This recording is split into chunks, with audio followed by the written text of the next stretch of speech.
Hi, and welcome to the 6 Mix Leaders in Mining Conference. I'm your host, Daniel Barankin, the founder and CEO of 6. Back when I was in university, I was a philosophy student, and what I cared most about was finding a way to have a material impact on the world. And that's ultimately what led me to becoming the founder of 6. The pursuit of unlocking social mobility on a global scale by empowering anyone from anywhere to invest in anything is the driving mission of 6 and what we're about. Today, at the 6 Mix Leaders in Mining Conference, we share a similar ethos.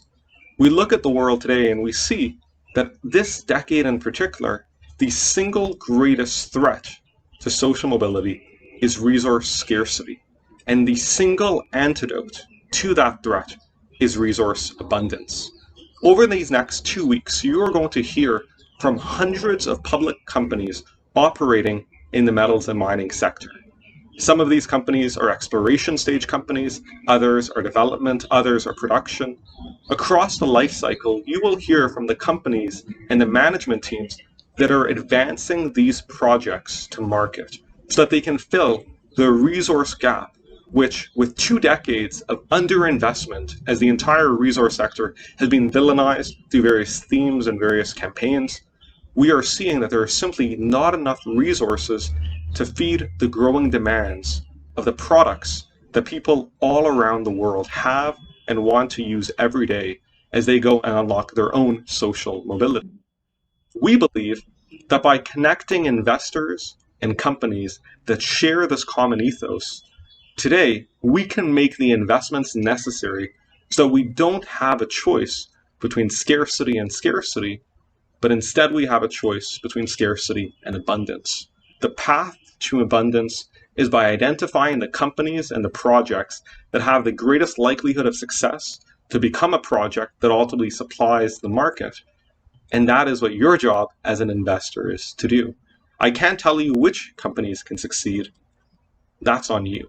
On you to conduct your own due diligence, to attend educational panels and seminars and learn as much as you can, and ultimately through our collective efforts to provide the investment, the capital, and the activities necessary to fuel the world so that we have the resources necessary to live in abundance. With that, I invite you all to the 6 Mix Leaders in Mining Conference, which starts now. Hi everyone. My name is Scott.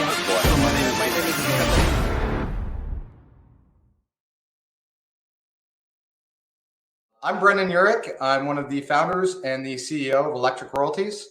We are a royalty company focused exclusively on those clean energy metals required to move the world forward to a clean energy future. We are really the only group out there focused exclusively on the entire suite of metals required for the clean energy transition. There are 9 metals which we target. We have exposure to all of them. We have cash flow.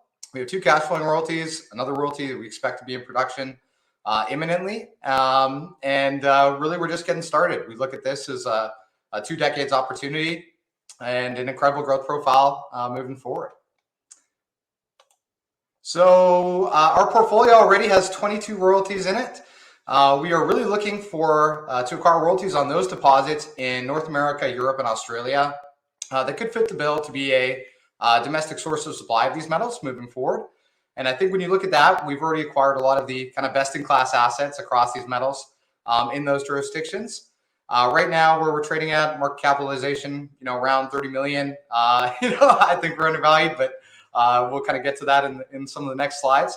We've got really no debt outstanding. We have a $1 million loan with our largest shareholder that's out, but that's convertible. There's no interest on that. It's capitalized, over a 3-year period. So very favorable. There was no structuring fee, nothing like that. And we've got about $1 million and a half in cash right now. We've got a very low burn, so that's not really an issue in the immediate, and very tightly held. My family is around 14% shareholders. Stephen Gleason, he's about 17.5%. And then we have Globex as well, very large shareholders. So, just between those 3 kind of key parties, we're close to 50%.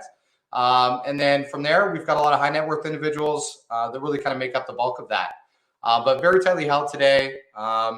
Really great opportunity to get in. So what's the opportunity? When we look at clean energy metals and you look at where lithium has gone already, lithium prices have gone up more than 10 times, over the last 3-4 years. And really, I see that opportunity across all of these different metals. Really, we're forecasting that we're going to need, 5, 6, 7 times production for each of these metals moving forward over the next decade, 2 decades. And, the crazy thing is that you can't really speed up the development timeline for mining. The average development timeline is about 15 years. And so, if you need metal tomorrow, you might have to wait a while, to actually get a mine into production to supply that metal. So, with the world spending billions and hundreds of billions on plants, that have a 2 to 3 year construction time, they probably should have put that money into on the mining side first. But really what we see that translating to is very good pricing, across these metals as we move forward over the next couple of decades. So out of our portfolio, we have a couple royalties that are in production, currently about to produce. Oche is our kind of flagship lithium royalty. It's about to be part of the largest producing lithium mine in Canada this year, and they're slated to enter production over the next couple months. It's a fantastic project. It's operated by Sayona Mining, very big company, very well capitalized. They've partnered with Piedmont on this project to take it forward. They've raised all the money. Construction, pre-production works, all that is nearing completion. And so we're excited about this. Production should start imminently. And this will be our first lithium production cash flow. We picked this royalty up, about 2.5, 3 years ago. And they've raised, over $200 million to date to put this project forward and move it to production, all at no cost to us. But we're very excited about this. We believe this royalty, along with our other cash flow royalties, will make us cash flow positive this year. And so very excited, news coming out on that over the next couple of months. Definitely something to watch. We also have producing zinc royalty. It's located in Tennessee in the United States. It's vertically integrated with the Clarksville smelter, which is the only primary zinc producer in the U.S. The Middle Tennessee zinc mine also has very clean concentrate. So it lets that smelter actually take some ores from other operations that might not be as clean. So it plays a very key and integral role in that smelter. It's been producing intermittently for over 50 years, produced over 2 billion pounds of zinc to date. We love the exploration potential here. They have a great operator in Trafigura, one of the best, out there, and they took that over a couple of years ago. So, we're excited about this mine. We think it'll be producing for a long time to come. And, we really like zinc and like where pricing looks moving forward.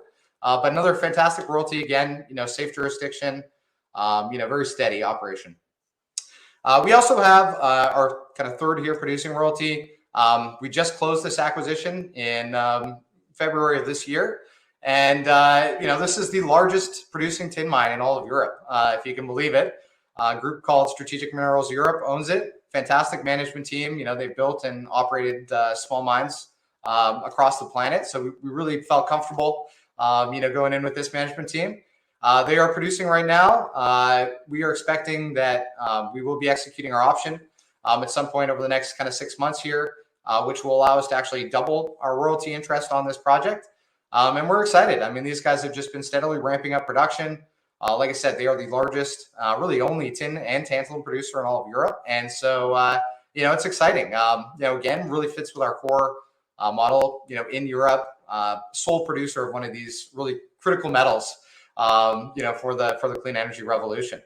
So between those royalties, those are really our kind of most advanced royalties in production or just about to enter production.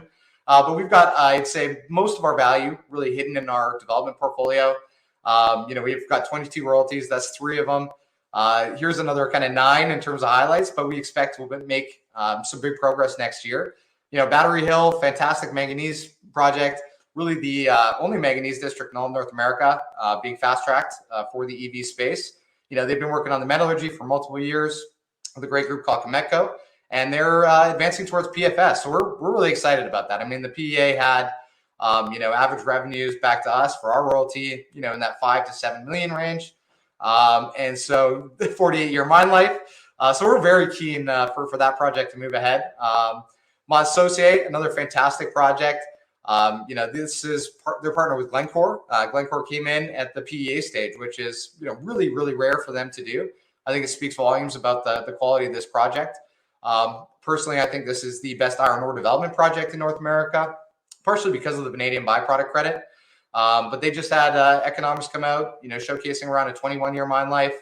And so, off of just indicated and measured resources, if you included inferred, they were, around 38 years. So feasibility is targeted for later this year. We're really excited to see that project move ahead as well.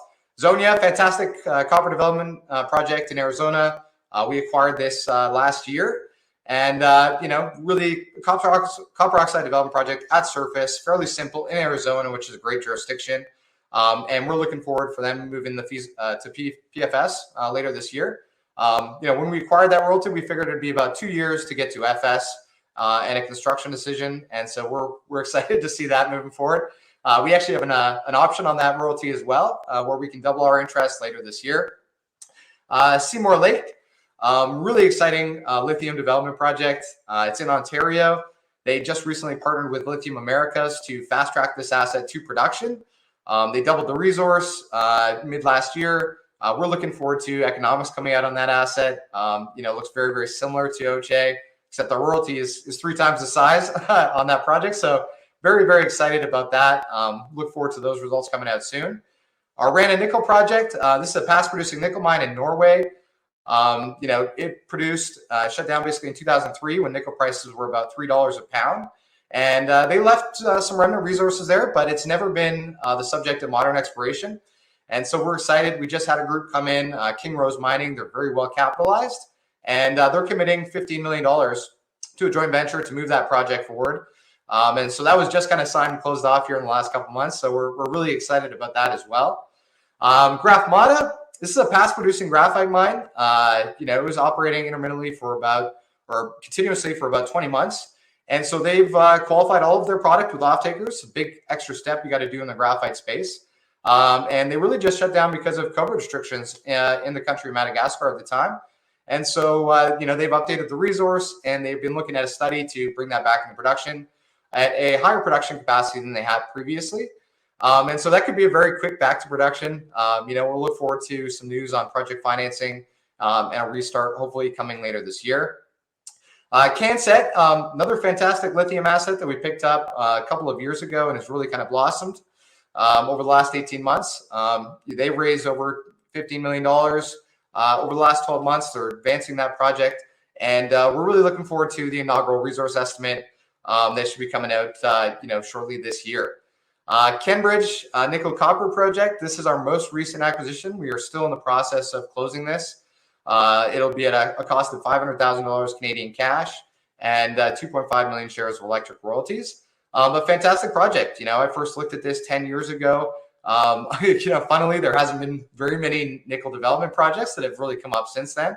And these guys, I believe, are one of the best placed to get into production on a quicker timeline, as soon as nickel prices start to move. So we're excited about that.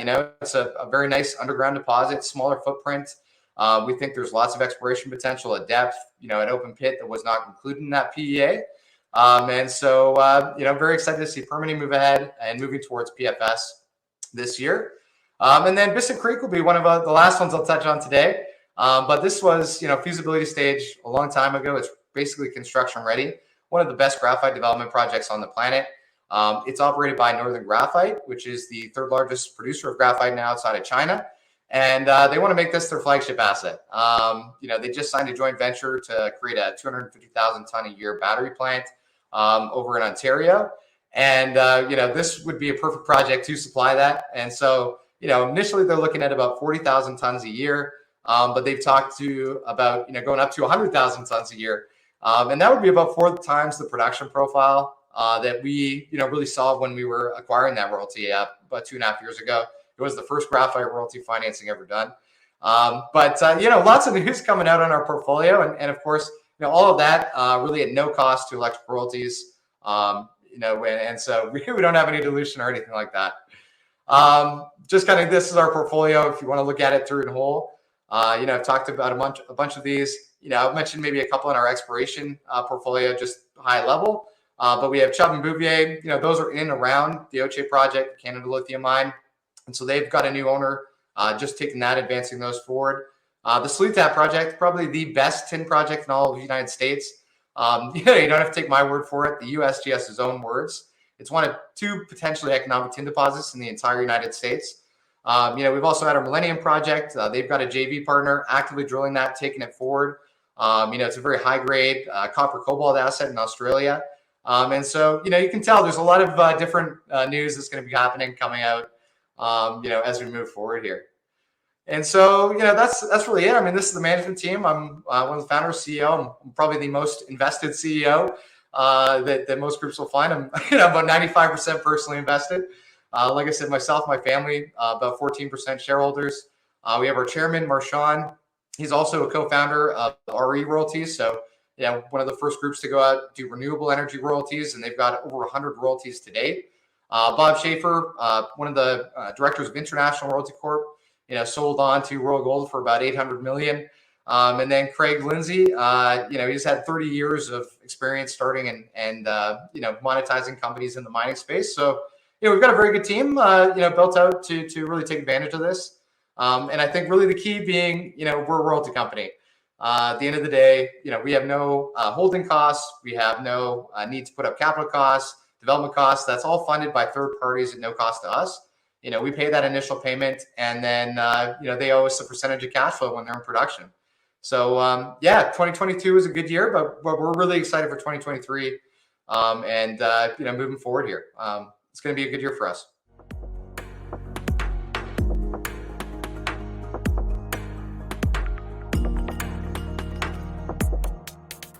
Good morning. It's Brian Skanderbeg with GFG Resources, and today I'm going to talk to you about going for gold in Timmins. Just a cautionary statement, I will make forward-looking statements, and please refer to the cautionary statement here or available on our website. So with GFG Resources, we set ourselves up 5 years ago as a district-scale explorer. We're a great and experienced management and board, a group that's done this before, and our vision has always been to set up district-scale opportunities, understanding the cycle in belts that have yielded truly world-class systems. We work really to unlock a value for our shareholders, putting capital into the ground. And I think if you look at our vision and our history, we're trying to do things aggressively and be as disruptive as we can in the exploration space. Before I go into the technical details of GFG Resources, I'll talk to you a bit about our share count and our structure. We're about a 25 million market cap company. We're just in the midst of closing a financing for about 4.2 million. And coming out of that, we'll have a balance sheet of about $5 million in the bank. So well funded and very well supported by institutional and capital market side corporates like Alamos Gold, institutional investors like US Global and Mackenzie and Gold 2000, and the insiders. We own a lot of this company. We've always contributed in our shareholding and in our capital raises, and we continue to back it with the most recent financing. When we think about the exploration space and why gold exploration, now obviously last Friday was a really unique gold day, almost $100 Canadian day. And that's great from the macro side for the gold space.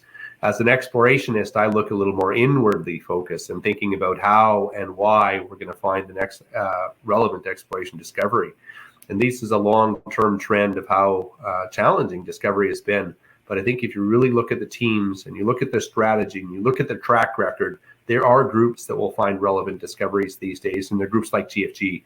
And those discoveries will be immensely valuable moving forward. I think the discovery trends are dropping. I think those that are finding deposits will be acquired. And I think everything you see in the M&A and macro space of the gold sector is that consolidation continues and relevant discoveries are very, very valuable. So gold exploration is a unique way to have exposure to the gold space these days, and it seems like GFG that I think you should really pay attention to. And when we look at our strategy for the company, we're focused in Timmins and we have an asset in the US, but our capital goes into Timmins, and this is a belt of ground that's yielded an immense amount of gold. I'm talking about 150 million ounces of historic production, current reserves and resources, and immense infrastructure in this belt. So whether you're looking at Newmont or Pan American or Agnico Eagle, Alamos Gold, they all control infrastructure in this belt. This is the Greater Timmins Belt, as I refer to it, and it's host to an immense amount of infrastructure. When you're thinking about discovery, and as an explorationist, I'm looking for something that is preserved endowment, gold yet to be found. And I think there's a lot of gold yet to be found in this map. It's why we've gone where we have. It's why we have the land positions we do.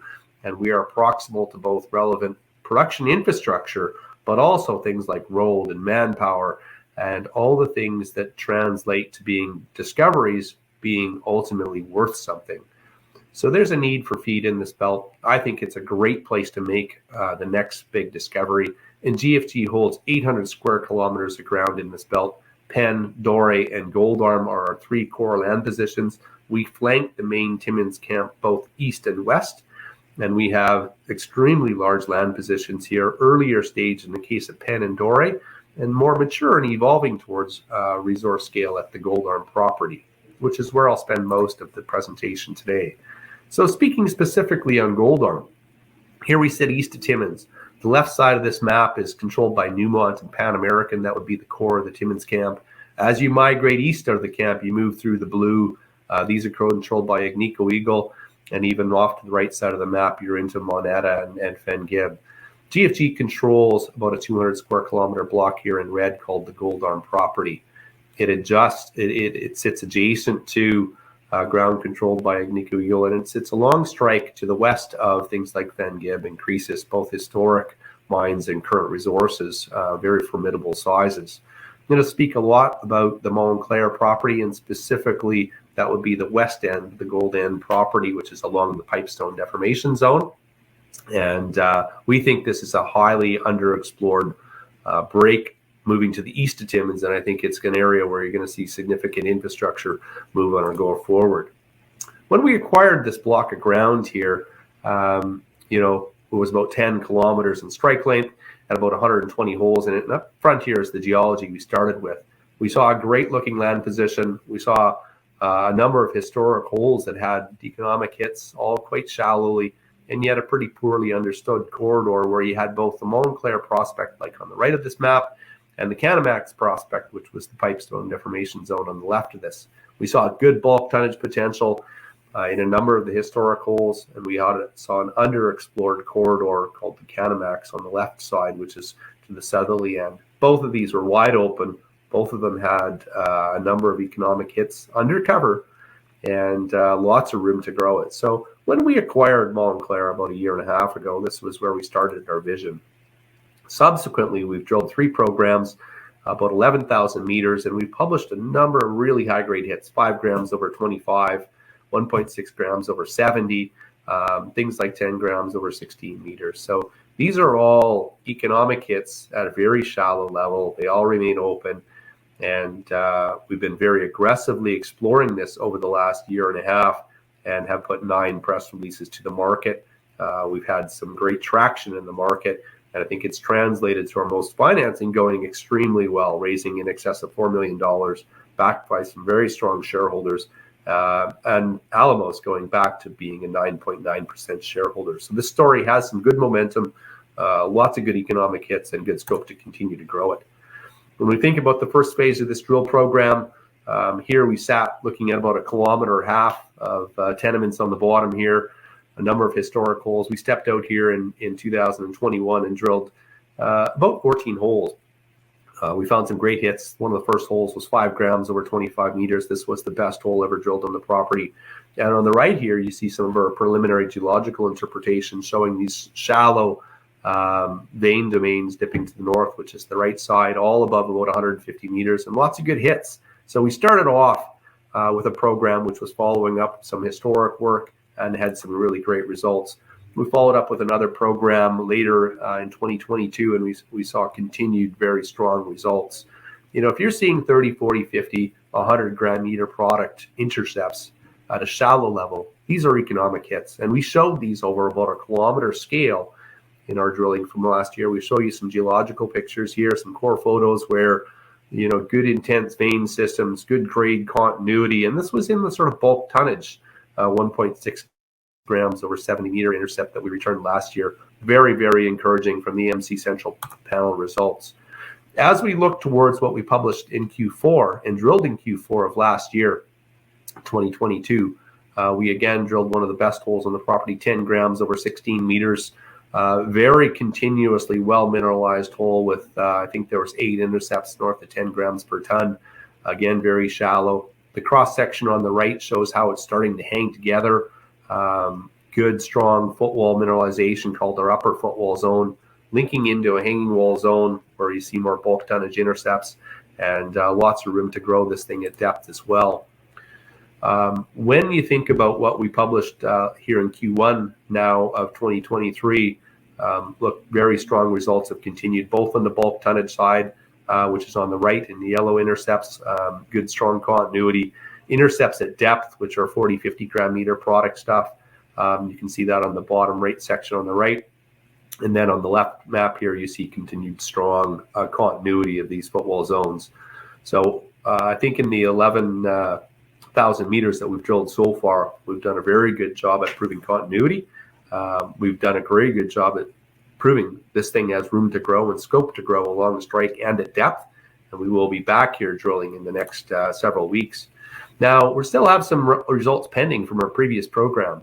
Those were both step-out holes on MC Central and further step-out holes even 30 kilometers away. So we have some pending assays hole from the MC Central panel and MC East. This is an example of one of the step-out holes we drilled. Look, this was almost a kilometer to the east of the MC Central panel.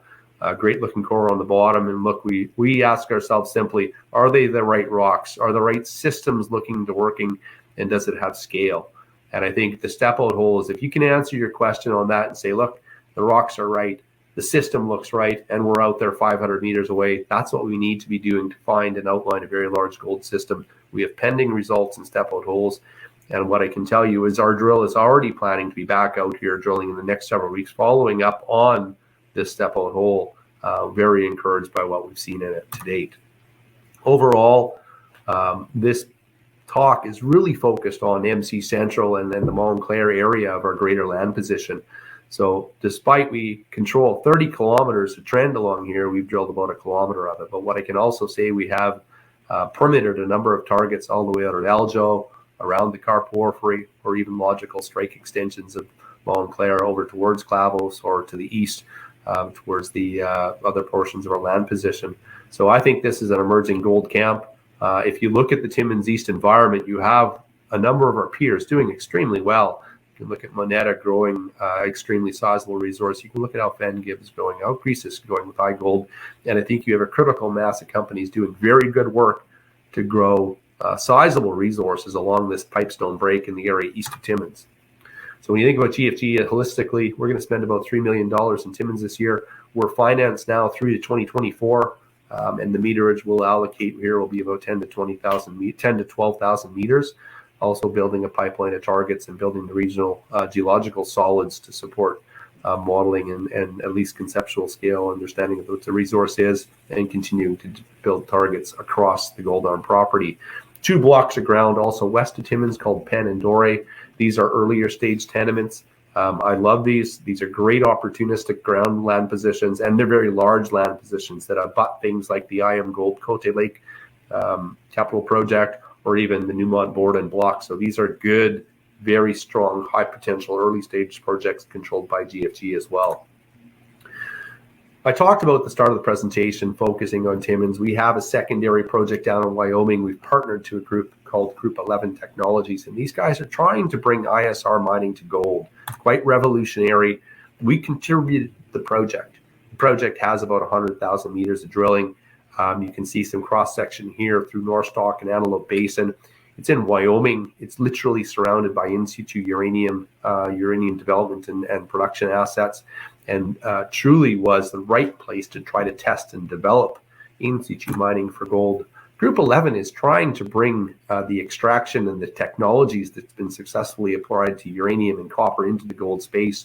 They've done a preliminary phase of testing on a non-cyanide based extraction, which has a lot of benefits and can bring in situ mining to gold. And I show you some of the leach curves on the bottom right here, where we're seeing anywhere from 30 to 80% of the gold coming out in very preliminary test work, non-crushed whole core immersion testing from the Rattlesnake Hills on their proprietary extraction techniques. So a very unique technology that Group 11 is trying to apply at a Rattlesnake Hills asset. We are equity holders. We have a carried interest at the asset, and that's our exposure to this new technology. So overall with GFG, we have these district scale assets, and our capital is very much focused in Timmins, finding the next relevant discovery, very high grade results, room to grow it, and lots of land to grow. We're a team that's found mines before, operated them, built them, and sold them to benefit our shareholders. We are now fully financed through to 2024, and we have an effective program that should build value in terms of translating the Gold Arm project into something of scale. And we also have a very interesting project and partner down in a project in Wyoming with Group 11 Technologies. So I thank you for listening today. And if you have any questions, feel free to follow up with myself or Mark Lepage at GFG Resources, or call us at the office in Saskatoon. Thank you very much.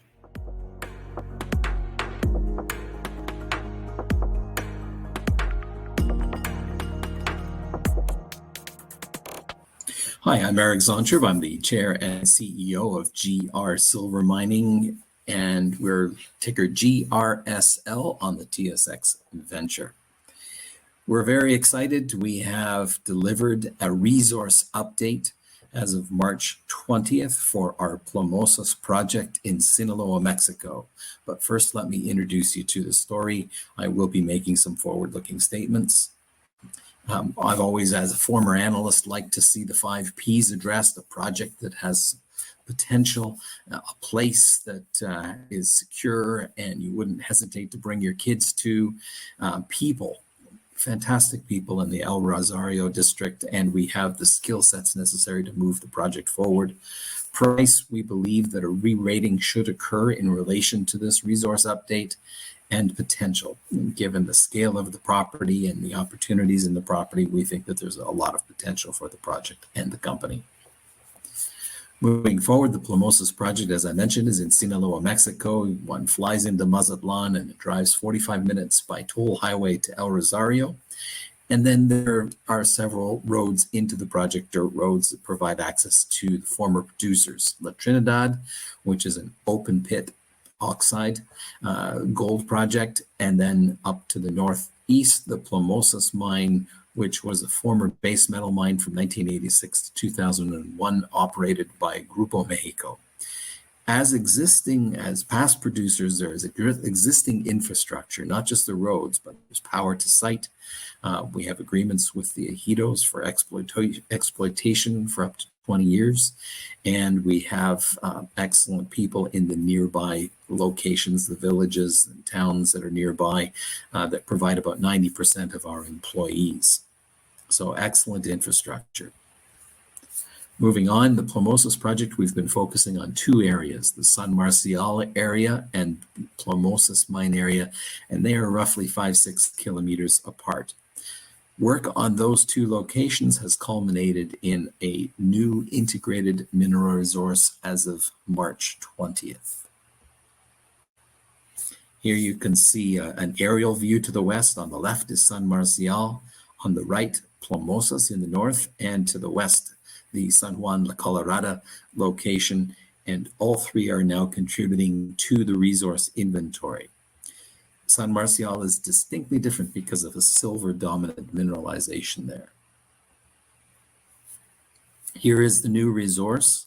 This is what came out on March 20th, and I would emphasize that we have now 97 million ounces in silver equivalent in the indicated category and 53 million ounces silver equivalent in the inferred category. These are increases of 108% and 60% respectively over the previous resources. And that resource update is a result of incorporating 11,750 meters of new drilling in 186 holes at Plomosas mine and 10,500 meters of drilling in 75 new drill holes at San Marcial. This is another view to the southwest.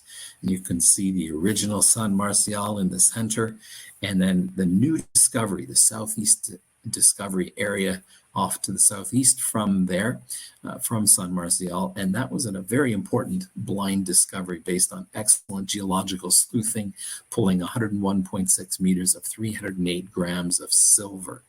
So the future for this project is in following that red dashed line, the contact between upper volcanics in the foreground and the lower volcano-sedimentary package in the background. And we see a lot of potential along there. There's silver anomalies based on lithogeochemical surveys, taking samples every 25 meters, and a number of targets along the structural corridor off to the southwest as well. So there are a lot of exploration potential going forward into 2023. This is a slice through San Marcial. You can see the hatched area at the top, the original resource. Structurally driven, we could see that there was mineralization to depth. Drilling was done at the end of 21 and announced in 22, and then that structural corridor to the left off to the southeast, and that has become extremely important for us as well. Now that we understand the controls on mineralization, the view is that we can then duplicate or clone that as we follow it, that contact off to the southeast. That is the exploration target. This is another view. You can see in red the 2019 resource. In olive yellow is the new resource area and some of those key intersections. The key is the hydrothermal breccia that is central to San Marcial mineralization. We've now discovered a subparallel breccia, and also important are these cross-cutting younger structures that pump up the mineralization. Now, as we step up 5 kilometers to the north in the Plomosas mine area, you can see the size of some of these stopes from past mining in that 86 to 2001 period by Grupo Mexico. In the new resource, the average grade, or pardon me, the average width, the true width of the domains in Plomosas are 20 meters. At San Marcial, 22 meters. And in the new southeast area, 53 meters. These are not narrow veins. These are large bulk, potentially bulk mineable areas. And then that means potentially high efficiency, low cost mining. And that is something that we're focusing on in our exploration program to find more of that. Clearly, this is an area that, a project that has a lot of advantages. Being an existing producer, having the mining licenses and the HEDO agreements in place, having 7.4 kilometers of underground development.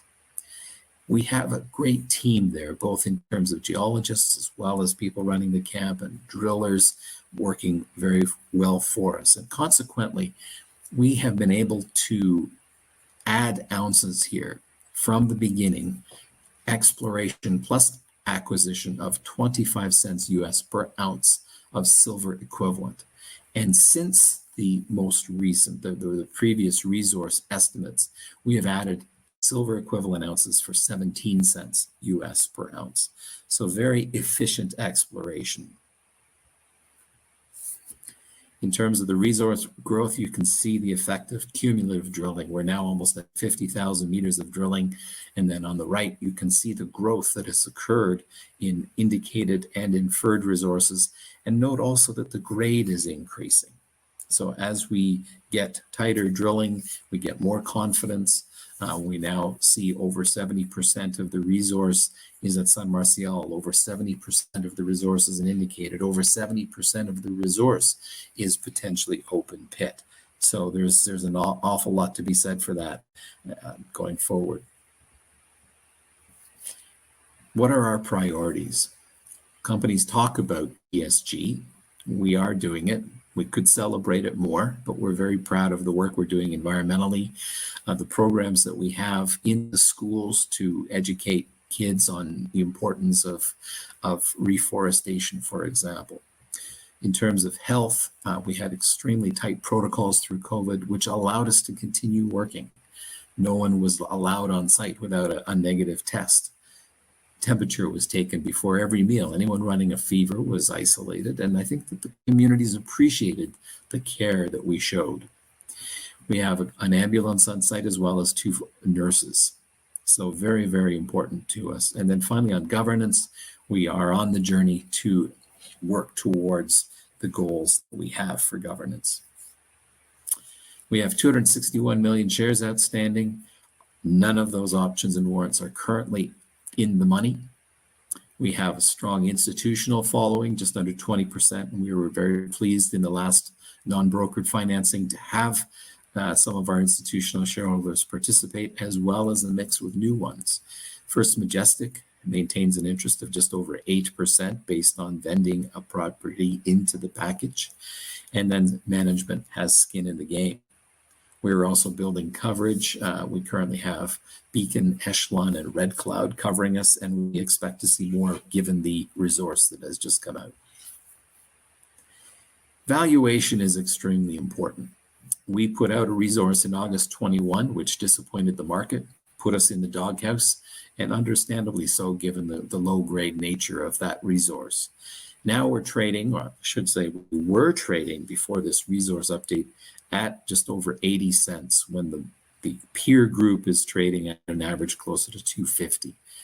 With the new resource at a higher grade, more ounces, something that approaches economic or is in the economic realm, we should be seeing a re-rating in the share price.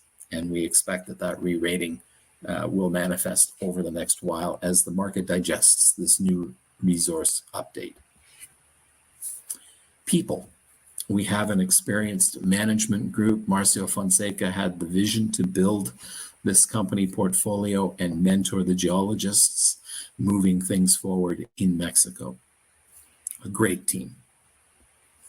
On the board, I point out Laura Diaz, who is a Mexico City-based mining lawyer, and she is a former Director General of Mines in Mexico. Extremely important insights into how things work in Mexico. And I also point out Larry Taddy, a recent addition to our board. Larry, for 12 years, was the CFO of Mag Silver, one of the key silver exploration stories over the last 2 decades. So consequently, I think that GR Silver has what it takes. We have the project that's located in a good place. We have the people required to put it all together at a price that's attractive relative to peers and the potential to move this forward. So we're quite excited about the potential and the future for GR Silver going forward. And I hope you get a chance to take a look at it and ideally become a supporter. Thank you very much.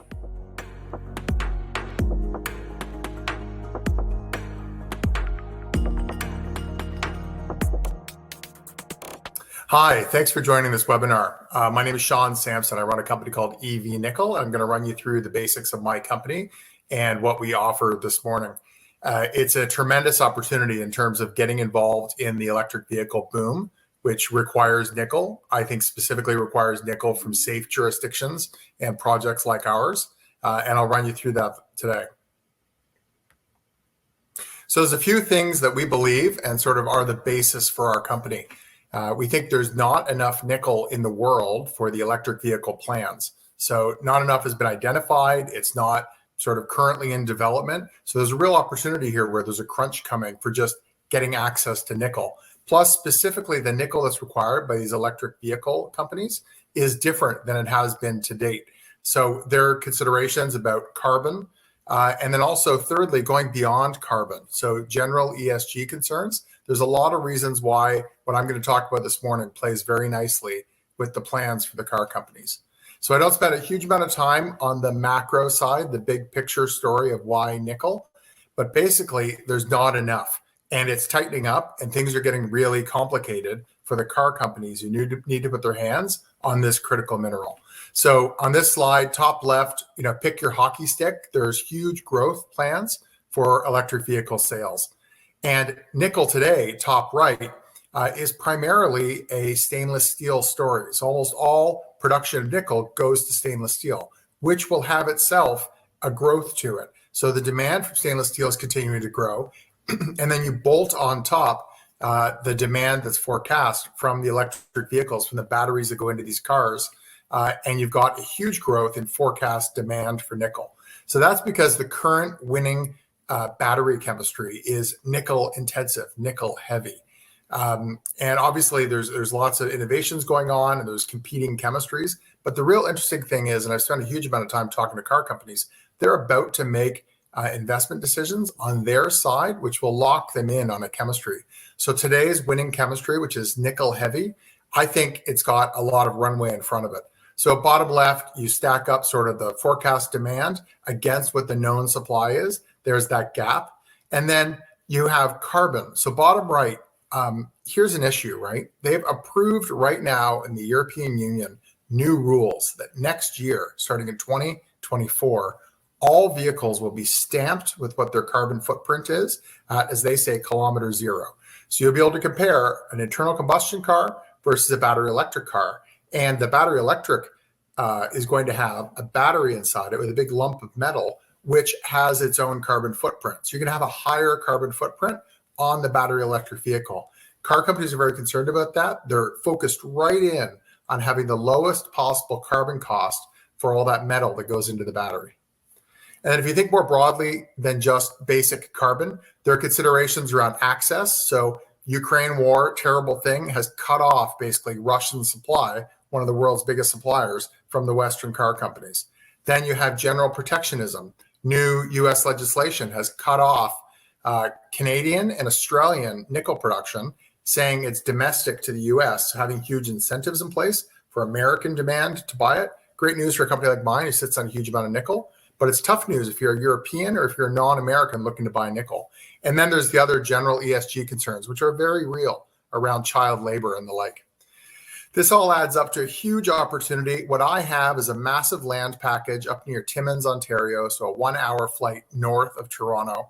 We have over 100 kilometers of potential strike length. I'm going to talk to you today about my first track, which is the high grade business, my second track, which is our large scale, as we call it, and then I wrap it all together with a clean nickel strategy. So here's what I have. I'm up in Timmins, Ontario, 1-hour flight north from Toronto, just south of town, so very easily driven. We have this over 30,000 hectare package. And on that, we have our high grade, which I'm going to talk to you today about the W4 in the southern part. And then in the north, we have this huge amount of large scale mineralization. Also interesting to note, it's in an area where there's been historic production before. There's also another high grade deposit only 3.5 kilometers away. And that same privately held company that owns that deposit also owns an operating mill that's 7 kilometers away. So there's additional mineralization, and importantly, there's a mill that's up there permitted and operating, and that's privately held, and that is an investor of ours. Okay, I'll go quickly now through the geology of what we inherited, what we started with when we began this company. We have the W4. So this is a very interesting deposit because it comes to surface, and in 2010, they came out with a resource. So it's an historic resource to us, a little under 700,000 tons at 1% nickel. This is the kind of grade that ordinarily gets turned into mines. So that historic 2010 resource was all mainly within 200 meters of surface. We got in there, we started drilling some results from 2021 in our first holes. Here's a wonderful over 17% grade. So this again is high grade stuff, which is the type of mineralization that should get turned into mines. Last year, we made a new discovery. So on this is looking from the side. You see in the gray box, the first 200 meters, that's our historic resource. We did some deep shots last year, which proved out that we have mineralization extending between 200 down to 500. So it continues right down. So that first resource is just the beginning. So again, all within 500 meters of surface though, that's very doable from an operations perspective. So when I talk about my track one being the high grade, I think we have the W4, which is that red star in the middle of the bottom, but also across our land package, there's a huge amount of potential exploration for us to find additional high grade mineralization.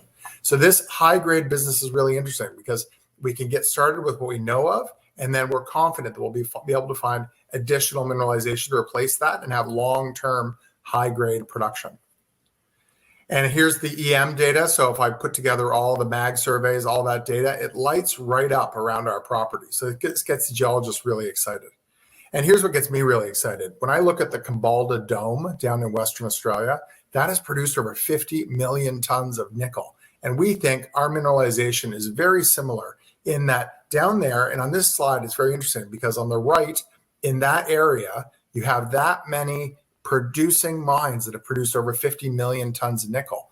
That same footprint is outlined on the left. It's basically our land package. And you see our mineralization, it extends east-west instead of the north-south they have down in WA. But the neat thing is the geologists are fired up because once you find one deposit, these things tend to cluster down flows. So it hasn't been explored down the flows where we know there's mineralization to start. And this is really where we think there's a huge amount of potential for us on the Shaw Dome to find additional high-grade deposits. So now shifting over to my second track, which I call the large scale, we have a couple areas that we know are of huge interest. One in the northwest, Adams El Dorado, and then the northeast, Carmen Langmuir. So here are those two areas. And this shows you the MAG survey. So it lights right up on the MAG. And this is where I'm going to start talking about another nickel company called Canada Nickel and their Crawford. So here we've got an oval in the bottom left of the Crawford main zone, just to give you a sense of size and how big these things we're talking about. So I've got these huge opportunities between the Adams El Dorado and the Carmen Langmuir. We're now focusing on the Car Lang. So if I zoom in on the Car Lang, it's 10 kilometers long. And again, I've got the Crawford oval on here to show you. This chart shows you the historic sampling that's taken place along the 10 kilometers of mineralization. So it's got the government interpreted geology, plus you see all the dots and the grades on the legend there. This thing extends up for 10 kilometers, and we know this from the surface sampling, which is really neat because we can sample because the mineralization comes up to surface. I'll talk a bit more about that in a second. Here, it's also been drilled. So we know it goes for 10 kilometers. It goes for 10 kilometers all the way along. It's been drilled in the past. We know the dunites are there. And our first zone we're going after is the A zone. So that's the outlined area. That's about 1.5 kilometers of the 10. That's what we drilled. And here are our results. We did 28 drill holes last summer, over 8,000 meter program. That got us a resource. So we just recently news released our resource on the Car Lang A zone. So split between high grade and low grade, coming in right around 0.24, 0.25. We came out with over 1 billion tons. So this is a huge resource at that mineralization. And again, it's just the first 20%. So the number of 2.41, which is our cumulative between indicated and inferred, contained nickel. If you do the math on that, I like to talk about it from the terms of how many EVs. You know, that's 37 million EVs in the contained nickel in the first 20% of what we think the Car Lang could be. So the A zone came out with a 2.41 million tons contained nickel. And again, that's only the first 20%. So if we compare this against other large scale targets, so I'll come back now, we're talking about Canada Nickel. So when they announced their discovery a few years ago, it was trumpeted as the largest discovery, nickel sulfide discovery since the 1970s. We're pretty confident that there's similar things like this around the region. In fact, they've been able to pull together a bunch of them, but they're all disparate around the district. But when I compare our Car Lang to Crawford, not only does ours go for 10 kilometers, which is very interesting for comparison, but also ours has all been clear cut by the loggers. So it's got great access into the site. So we drive right to the site, no need for helicopters. Secondly, and this is probably the biggest point, we have minimal overburden. I mentioned before, we did grab samples from surface because the mineralization comes up, it outcrops. So we've got about 15, 20% of our deposit outcrops comes above surface. We average less than 5 meters overburden versus 40 meters of overburden. And if you're going after 0.25 mineralization, that's a lot of ground to get through. And then there's the depth. So Crawford has done their down to 690 meters. We modeled ours just down to 400 meters. And again, you just go along the dunites. You continue along the 10 kilometers before you want to go any deeper. So those are our two tracks, the high grade and then the large scale. We're also doing a huge amount of work on clean nickel. So we just announced we got a $500,000 investment from the Ontario government for our clean nickel work. So that's a trademark term we use. And we're drawing money in from government because we're focusing in on the lowest possible carbon cost. In addition to the lowest possible carbon cost, we're doing work on stuff like bioleaching, which is really neat. If you compare smelting, the typical way that you burn off the sulfides to get down to your nickel, versus potentially using native bacteria and applying it in bioleaching, it's hugely interesting. So what I'm talking about here is you do your typical mining the stuff out of the ground, then you'd crush it, mill it down. We have proven now that we could potentially heap leach our material, but instead we're going to look now at vat leaching it. So this is using the bacteria in contained vat tanks, ideally right beside the existing plant that's up there now operating. So this is a simple bolt-on, and then we'd be able to precipitate out our final product, which is really interesting because that would have us producing nickel sulfate from our project, which would make us unique in Ontario. This is the sort of thing, being able to potentially use bioleaching to precipitate out product from our site, that really interests the car companies. And then clean nickel, we're also working on carbon capture. So our dunites are very similar to, I've talked about Canada Nickel in the Timmins camp, plus there's a couple deposits out in British Columbia. We have this unique geology wherein when it's exposed to the atmosphere, it naturally sequesters carbon. We're testing that now, we're quantifying it, putting numbers on it. There's a huge potential there for getting economic benefit from the carbon credits of being able to go through that.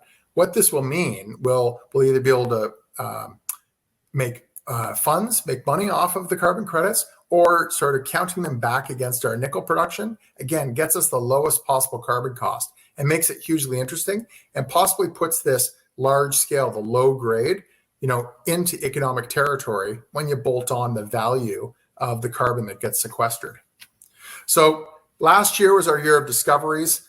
This year, we put out the resource on the A zone. We've got data coming out on carbon capture. We're going to have a new W4 high-grade resource, and then results coming back from the bioleaching. I don't spend a huge amount of time talking about my chart, but we're a huge value right now.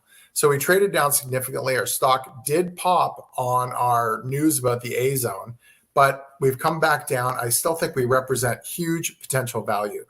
We're tightly held. We've got a small flotation. Importantly, we've got all the cash in the bank to do what we want to do.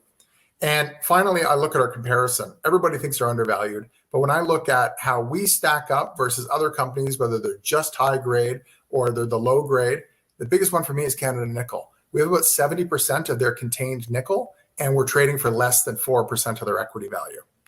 So thanks very much for your time. I'd encourage you to take a closer look. It's all on our website, and we're always available to answer questions.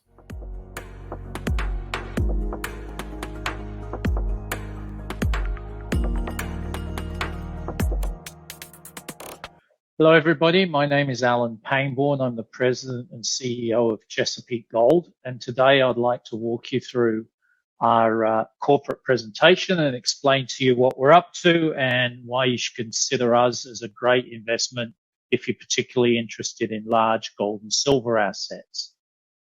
So as always, I will be making forward-looking statements, so please familiarize yourself with these cautionary notes. So to start off with, some of you may have heard of Metatis before. This is not the Metatis that you knew from 2013, 2016. We took over management of the company about 2 years ago, and we came in with a new concept where Chesapeake Gold could potentially develop the project itself. We deliberately looked for a smaller starter project which would have significantly lower capital, still have a significant mine life, would make a reasonable gold production for a company that's growing into becoming an operator at about 150,000 ounces a year equivalent. A significant NPV that means that it's interesting to keep developing, but it is still built over this massive resource that we sit on. So I'll walk you through what we're doing and where we're going. To support that concept that we started with, as I said, about 2 years ago. So first off, what is Metatis? Metatis is one of the largest undeveloped gold and silver deposits in the world. We recently updated the resource, which I'll go through in a minute, but effectively we've got 1 billion tons with over 19 million ounces of gold in it and over 480 million ounces of silver in it. For the starter project, as I mentioned earlier, which is where we want to start and then expand out, we're looking at the core deposit, which is a massive intrusive and intrusive breccia which represents about 200 million tons of the deposit, so only 20%, with a grade of 0.76 grams per ton gold, 14 grams a ton silver, which is about 1 gram a ton equivalent. If this had been an oxide, it would have already been mined. The project that we put out in the PEA, which I'll also get to later, basically shows a significantly lower capital and processing costs for a heap leach option, which will give us much better economic returns and give us that smaller starter and then expandable project that we're looking for. So in this slide, I just go over the results of some drilling. This is really the culmination of the last 2 years. When we first started, we drilled 5 holes, specifically focused on what we believe was potentially a higher grade core than had been reported. We got the 5 holes back for metallurgical test work, and they actually showed that the grade in those holes was somewhere between 18 and 20% higher than the grade predicted in the block model. So we drilled another 18 holes, and they also came back with a similar increase in grade. That caused us to go back and look at in detail at the resource and the block model. We've finished that work now. We put out this new resource statement about 2 or 3 weeks ago in time for PDAC and the BMO conference, which I was lucky enough to be able to attend. And what this shows was a 16% increase in the gold grade in the piece that matters for us, which is the intrusive and intrusive breccia zone, which is where we want to start this project. And as you can see in this slide, compared to the sediments, 0.94 grams a ton equivalent instead of 0.71. So quite a significant difference in the high grade section. This is important because an increase in grade goes straight to the bottom line and obviously therefore improves the profitability and the economics of the project. So that's one of the building blocks we're now going to use as we move towards a PFS, hopefully late this year, early next year, to get it finished in early next year. The other thing, which I'll move on to now, is the concept that we came with. Our concept was that you can oxidize sulfides in a heap leach and then effectively recover the gold and silver. It's not been done in the gold industry before, but it has been done in the copper industry, and I'll walk you through that in a minute as well. So this photo shows effectively the first column we put in. On the 18th of May, as you can see, it was this nice gray color. 4 to 5 months later, in the middle of August, it was a brown color. That clearly shows that something is oxidizing. That something is pyrite, and it's turning to iron oxide. So these samples were crushed to 13 millimeter, which is a standard size for heap leaching, and then subjected to a chemical treatment in an alkali environment that allowed those sulfides to oxidize. In September last year, we put this proof of concept out, and we put out the results that go with it. So let me try and explain this slide. What this slide shows is, for that column, the oxidation period, the amount of time we ran the oxidation step, was 128 days, and we oxidized 30% of the sulfur that was in the sample. Once we'd completed that, we stopped, we rinsed the column, and then we mixed it with lime and cyanide and reloaded the column and then leached the gold and silver. What we found, and the results from that test, were if we did no oxidation, we would have got about 30% gold recovery. We improved that to almost 60, so almost doubled it. The silver recovery, similarly, was less than 20% if we did no oxidation, and now we can get over 50%. Not quite what we assumed in the PEA, but it's getting very close.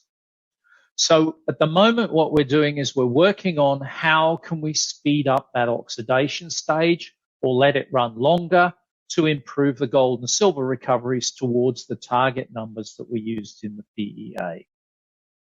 So I'd like to now explain why we believe this will work. And it's really simple. The physics is identical. How you do this is identical to what we're doing in the copper industry. So what this slide shows is a step-by-step how we oxidize sulfides in the copper industry. Start with crushing to 1/2 inch, mix it in an agglomerating drum to ensure that we get good reagent control and effective mixing. Copper industry does it in an acid environment with sulfuric acid and sometimes a chloride element as well. Put it on a single lift on-off pad. So that's a pad where you pile it up for a period of time that you need to oxidize it, then take it off and put it on to the next step. You do it like that so as you can control each chemical step. That pad also has forced air injection underneath it to ensure that there is oxygen available. If there's no oxygen, you can't oxidize sulfides. You can't rust steel. You need oxygen in the system. You need moisture in the system, hence the irrigation system as well. In the copper business, that allows us to oxidize chalcocite, covellite, and pyrite very efficiently. We oxidize about 80% of the sulfur in that because you need to break copper away from the sulfur. That's not the case in gold and silver, and I'll explain in a tick. And we get about 80% copper recovery. The copper industry has been doing this for over 30 years now. I personally built a very large version of this at Spence in Chile back in 2006. The gold system that we're proposing, crushing, identical, agglomeration, identical. The only difference is an alkali chemistry set rather than acidic. On-off pad, identical. Forced air injection, identical. And therefore, as you've seen in the column test, it does oxidize the pyrite. As it oxidizes the pyrite, it actually preferentially releases the gold and silver. And that's an advantage that allows us to not have to oxidize all the sulfides. So I hope that explains how this will work. The next slide is really the flow sheet that was contained in the PEA. Everything on that flow sheet except the heap oxidation is standard stuff the gold industry has been doing forever. The heap oxidation pad will be a direct copy of others that have been built in the copper industry, so that is even the same as well. The next slide really just shows the layout. Everything is on one single pad. The blue pad is the oxidation pad. The red pad is the permanent gold cyanide leach pad. That's where all the material ends up. That is big enough for the entire 200 million tons. The green is infrastructure, so that's the crushing plant, the long narrow one, and the other bits of green is the Merrill-Crowe plant, pads and ponds. So moving forward, this slide shows the summary results we got from the PEA. So the PEA had an estimated capital of $360 million for that 15,000 ton a day throughput. Gold grade of 0.76, silver grade of 15, gold recovery targeted of 70 and 75 for silver, 31-year mine life, so plenty of mine life, which means it's expandable at a later date to bring that mine life in, or start incorporating the rest of the resource that's there. We would produce 150,000 ounces a year for the first 15 years. Strip ratio on the mine is 2.2 to 1, so low strip, giving us an estimated all-in sustaining cost of $750 per ounce. So quite favorable economics. That's based on $1,600 gold, $22 silver, gave me an NPV pre-tax of 1.4 billion Canadian, 35% rate of return, and a 2.5-year payback. The next slide really is pick your pair, which metal prices do you believe that could be out there.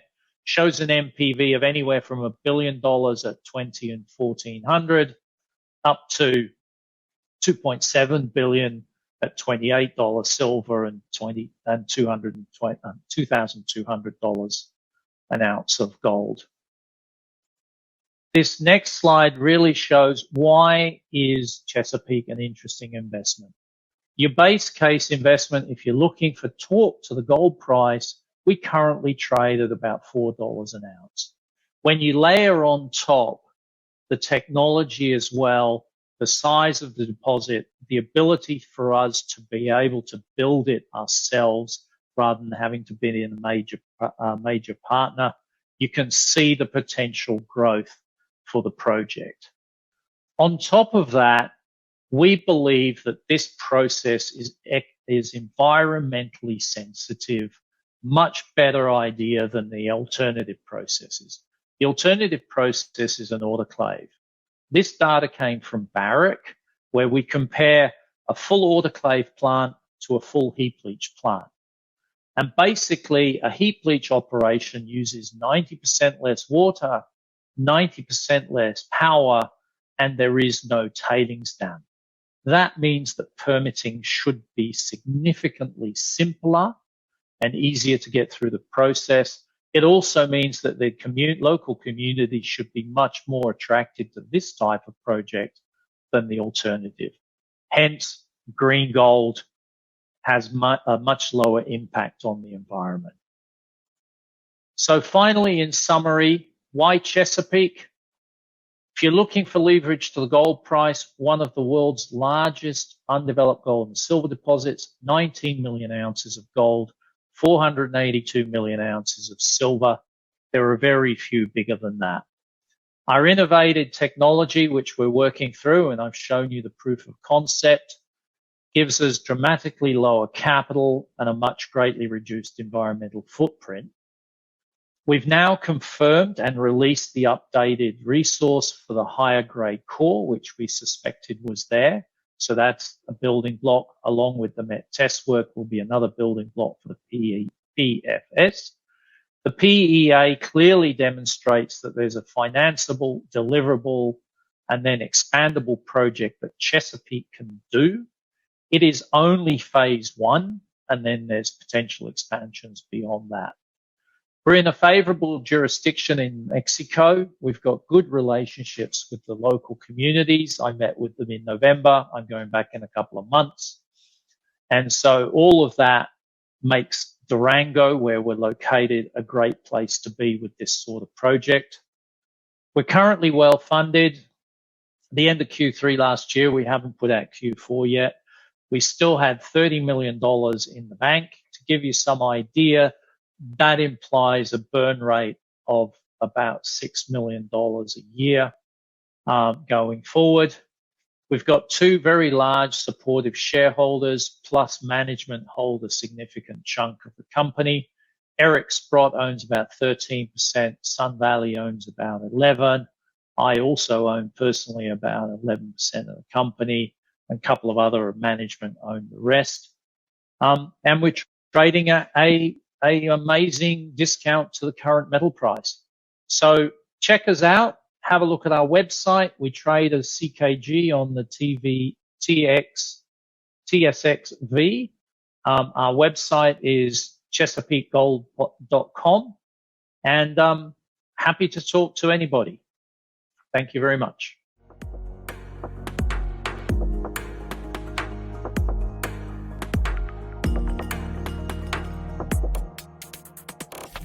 Hi, I'm Brandon McDonald, CEO of Fireweed Metals, here today to talk to you about our company, a Canadian-based and focused critical metal explorer and developer with our projects in Yukon Territory and Northwest Territories in Northern Canada.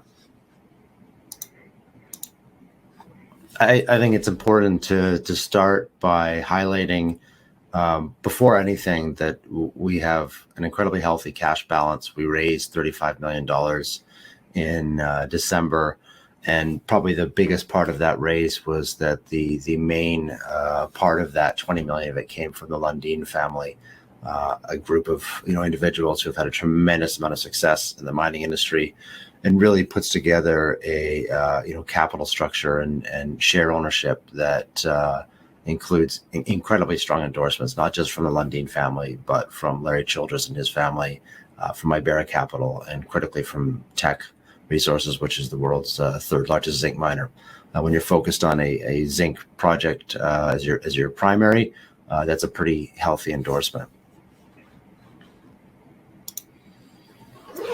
And, as I mentioned, so that the projects are located in northwestern Canada, really right around the border between Yukon Territory and the Northwest Territories. Our two main flagship projects, McMillan Pass, or Mac Pass as we call it, which is a zinc, lead, silver project, and Mac Tung, which is immediately adjacent and contiguous to it, which is a tungsten project. We also have a third project, which I'll be touching on briefly at the end, which is Gaina River, which is an exploration project focused on zinc. We do benefit, the north. A lot of people think about the north of Canada, and they think about infrastructure constraints and challenges. We're quite lucky that our two flagship projects, Mac Pass and Mac Tung, benefit from a access road now, the government-owned and controlled road. They've committed recently in 2020 and have started spending a $71 million package towards improving that access road. So unlike so many other companies with assets in northern Canada, we have road access and are able to use that now, and it will get even better in the future. So first, I'll start by touching on our McMillan Pass project. This is a project that we bought the initial part of it, the Tom and Jason deposits of Hud Bay in 2016, went public in 2017, really on the basis of that. Did a bit of confirmation and step out drilling and put out the resource that you see in the top left there in 2018. I think what's important to highlight is there's been 5 years of drilling since that. So, I've kind of highlighted some of the drill intersections here. 21% zinc, 13.5% lead, 240 grams silver over 16 meters at Tom. Other intersections like at End Zone, the 4.5% zinc, 17% lead, 145 grams silver over 9 meters. Boundary Main, some credible intersections there, and including 25% zinc over 6 meters, 40% zinc over 6 meters there. Intersections including like 8% or 8+% zinc over 100 meters true width from surface at Boundary.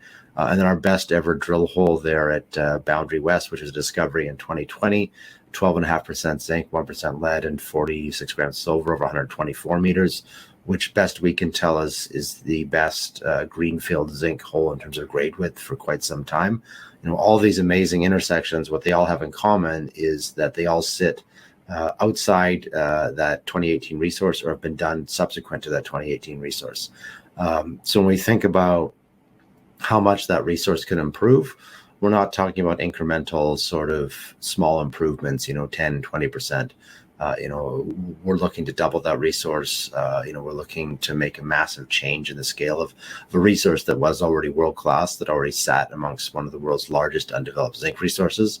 We see an opportunity to take that and take it to a true, tier 1 deposit.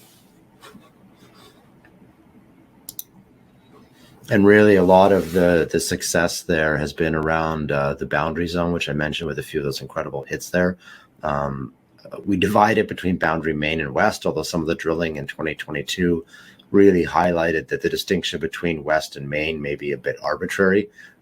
They seem to be growing together and seem to be increasingly looking like they're connected, although there is a gap in the drilling there where we think there seems to be a vector to high grade there, which we have a great deal of interest in, but that's an area that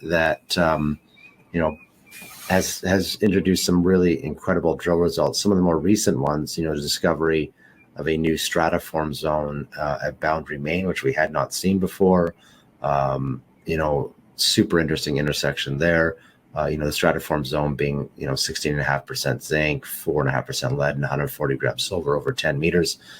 And looks to be pretty continuous, as you can see in that cross section. Boundary West, that best ever drill intersection I was talking about, and numerous other intersections in a stratiform massive sulfide zone that seems to be able to add quite a bit of high grade continuous material. But not to discount Boundary Main, which has these incredible long broad intersections of mixed medium to high grade intervals. And it all, adds up to the project we bought in 2016 and launched on, that was really highlighted on Tom and Jason.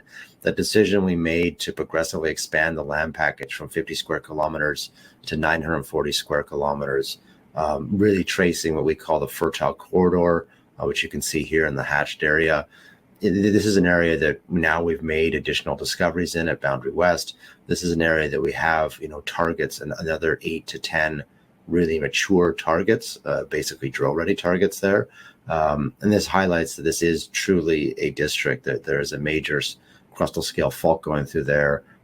It seems to have been a significant fluid conduit in 400 million years ago, and produced quite a few of these deposits. So it's as much progress as we've made. It seems like there's still a huge amount of untapped potential here.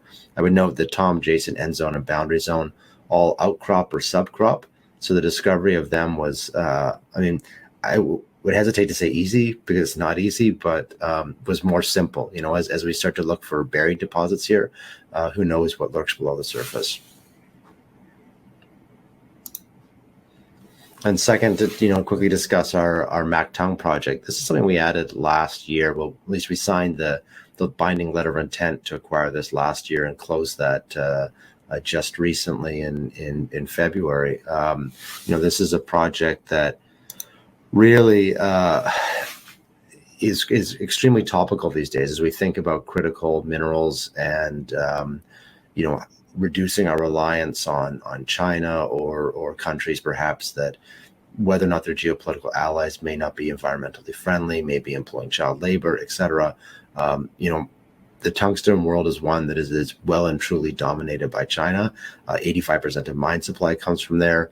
We saw this resource sitting immediately adjacent to our project and really jumped at the opportunity to pick it up out of the government, who had acquired it through a previous bankruptcy. And, as I mentioned, the changing world we're seeing now, where increasingly Western governments want to see domestic or at least friendly or friendshoring of mining, so that they have more predictable supply chains, more politically viable supply chains, and perhaps restocking of minerals with an eye to secure supply and even out supply. The world doesn't have a lot of big tungsten projects in the West. And probably most interesting about Mactung is that it's not one of the bigger or better tungsten projects. It is probably, with a little exaggeration, the best. As you can see on this chart here that highlights contained metal and grade, Mactung sits absolutely out on its own in the kind of top right of this chart. Projects that are as high grade as this simply aren't anywhere near as large, and projects that are as large are not anywhere near as high grade. So this is a unique opportunity to be the only tungsten mine in North America, to be able to produce really all of North America's needs, and to be not just an extremely robust and profitable operation, but to be a strategically important operation. And lastly, I'll quickly touch on our Gaina River project. This is a project that we acquired in 2022 by staking. It was open ground. This despite the fact that Rio Tinto had done 28,000 plus meters of drilling in the 70s. They had developed an exploration target, a quite healthy exploration target for a MVT style, zinc lead deposit there. Ultimately, their feelings was that it didn't make the cut given the remoteness of the project and the grades they were encountering. Nonetheless, in the middle there, it was owned for eco plans in a bit. But what really happened was in 2018, there was research done by Dr. Dave Broughton and Dr. Elizabeth Turner that highlighted the unique similarities between the Kipushi mine in the DRC, which is owned by Ivanhoe, and the Gaina River project. This really has to do with the only places in the world you get these neoproterozoic reefs. And there's something very unique about those reefs and how these deposits are formed. And to give you the context, Kipushi is, I think, 12 million tons at 34% zinc. So this is a real incredible project in terms of the zinc world. And, we're ultimately trying to find out if there was something like that at Gaina River. Everything that Rio Tinto had drilled at the time in the 70s would have been unlikely to find such a target there. They were drilling back reef instead of the reef front, which is the target for a Kipushi style project. They were drilling vertically, which, given Any reef front deposit would be vertical. It would make it very difficult to find. You'd have to be extremely lucky to hit it. You could be meters away and not even know it's there. So we saw a unique opportunity to come in here, do some ground gravity, some geochemistry, and some mapping and sampling, and kind of confirm what had been done in the past and look to build some new targets.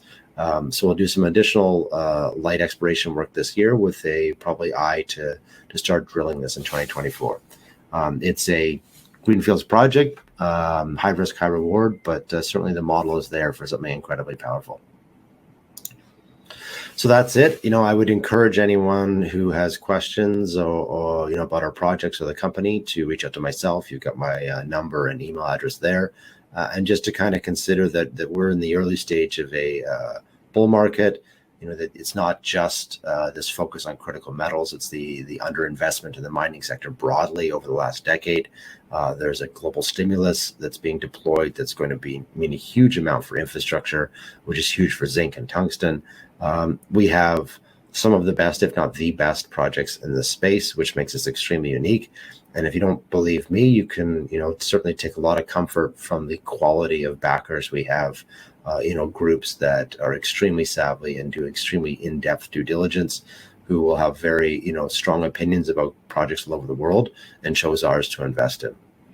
2022 was a great year for us. Our first, second, third, and fifth best holes all time were last year, despite the project having been drilled for decades. 2023, following on that, will be as big as the last 4 years combined. We're getting better at our targeting. We expect even better drill results this year. And we're looking forward to keeping you informed. Thank you very much.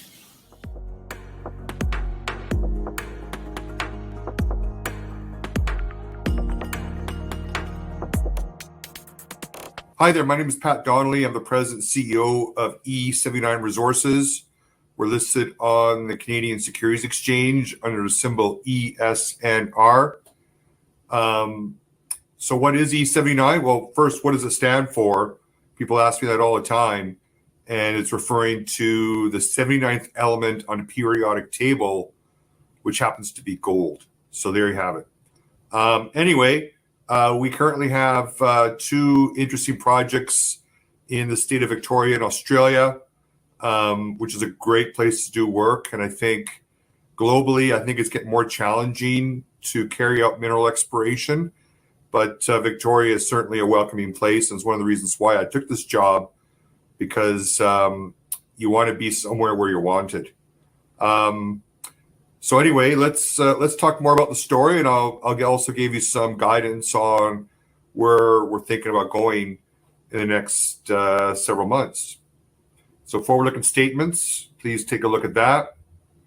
So, what is E79? As I mentioned before, we have some very high grade assets in the state of Australia, in the state of Victoria, Australia. They're early stage exploration, and they're fairly extensive. And in 2021, on our third hole, we hit 11 meters, 160 grams. And so that really moved the stock, and we raised $8 million off of that. We currently have $5 million in cash.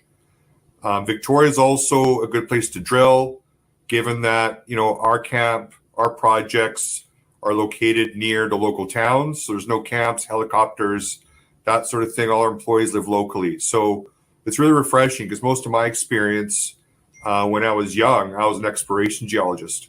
And most of my experience is in very remote areas with camps, that sort of thing, which can make exploration very expensive. So in our case, it's not. So it's very, very refreshing to be in that situation.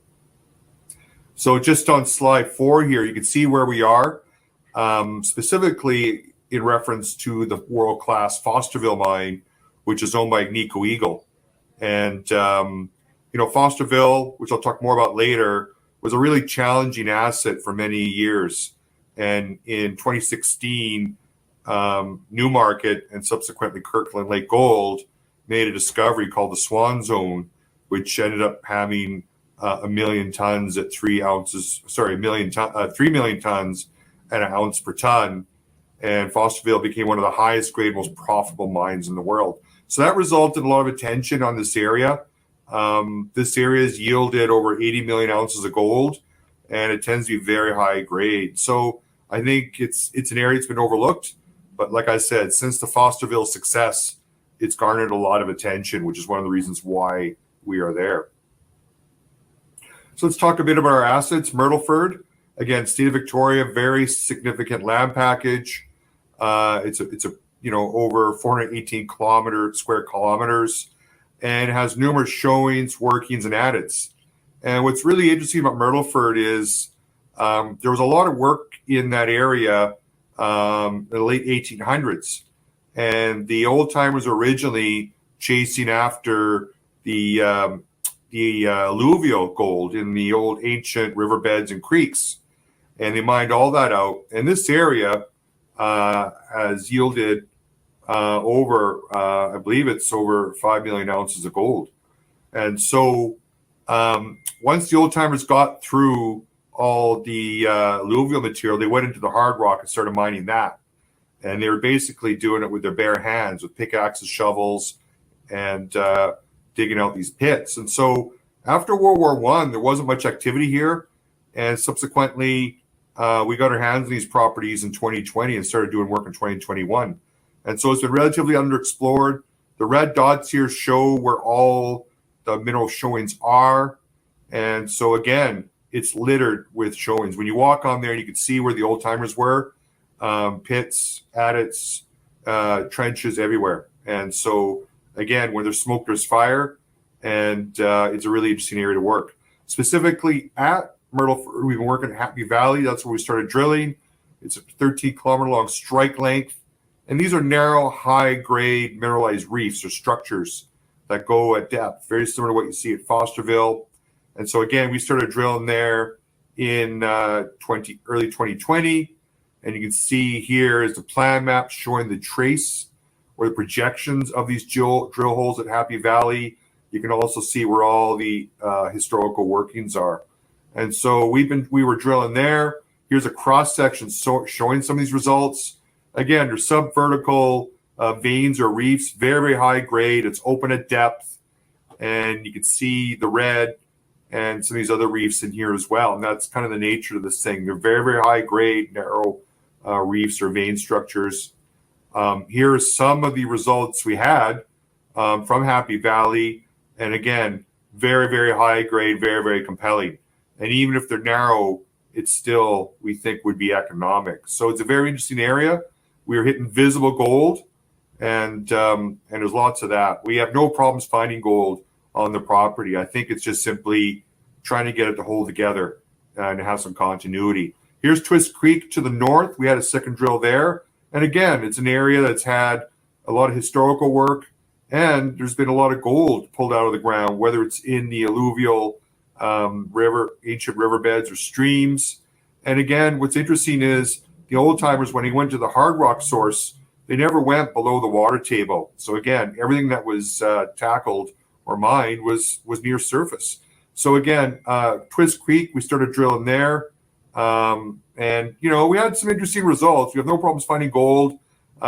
Pretty narrow, so we're not sure whether we'll go back to Twist Creek. We're trying to think about that right now. But certainly, like I said, we have no problems finding gold. It's just a matter of trying to find something that's got continuity. So slide 12 here, I'm just going to switch gears. We talked about Myrtleford. I'll just touch on Beaufort, which is to the west in the Ballarat Bendigo area. Again, a very interesting project. Again, the old timers pulled out over 1 million ounces of alluvial gold at Beaufort. And so we've been doing a lot of work mapping out these ancient stream beds, trying to vector in where the hard rock source of this gold is. And you can see here, we've been doing a lot of trenching, mapping, sampling, and also some geochem to try to vector in on the source of this gold mineralization. So at some point, we'll probably go back to Beaufort and do some drilling. This slide here just shows you, I'm not going to get into the geology, but the point I want to make is here, there are a lot of similarities to Fosterville in terms of mineralogy, in terms of the age and style, the mineralization, and alteration, and the host lithology. So again, you want to be within the shadow of a head frame, and I think in our case we are being in the state of Victoria. And it's what's really interesting is the whole geologic history and understanding how the provenance of this mineralization is currently in flux. There's been a lot of work done by the Victorian government, and so the understanding, there's been a lot of research and reinterpretation of how this gold mineralization is deposited and where to look for it. So again, the Victorian government's done an incredible job. A gentleman named Ross Cayley, who's with the Victorian Geological Survey, has really put this thing on its head in terms of trying to understand what's controlling this mineralization, where it's coming from, and reinterpreting the geologic and tectonic history of the area. Capital structure, we're cheap. Actually, this says 20 cents. We're actually at 15 cents. A market cap of $9 million, and yet we have over $5 million in cash. Pretty low burn rate. We're not drilling right now. We only have maybe 2 of us full time. And so we're right now looking for opportunities. We love our assets. We think they're fantastic. There just isn't a lot of love for gold, exploration gold assets right now in the market. One thing I learned a long time ago is, whether there's 2 ways you can go about it. You can either drill for ounces or you can buy ounces. And I think right now the markets have pulled back considerably. And so it might even be easier or cheaper for us to buy ounces than to drill for ounces. So that's what we're thinking about. We're casting a wide net. We're looking at some other assets that add value. And there's some interesting stories out there. And I was at PDAC a few days ago, spending some time looking at assets, which I really like doing, and put my geologic hat out and put on my economic geologist hat back on as well. So while we love our assets, we also need to think about ways to create shareholder value. And that's what we're doing right now. So just in summary, again, we're state of Victoria, good assets, large land position. Again, no shortage of showings and gold mineralization. Again, we had some really success at Myrtleford. Again, cash is king, and we're managing our cash very judiciously, and we'll continue to do that. Very good support from our shareholders. And again, it's good to be in a safe jurisdiction. So, that's the story. But again, we're also looking around, being disciplined, and seeing what else is out there and trying to add value for our shareholders. So while we're not drilling right now, we're certainly busy. I've been on the road a lot, and I'll continue to work hard for the shareholders and trying to add value for the company. So anyway, here are my contact details. You can either email me or give us a call. I'm happy to talk to you. And again, thank you for your time, and stay tuned going forward. Hopefully we'll have some news in the coming weeks. So thank you very much.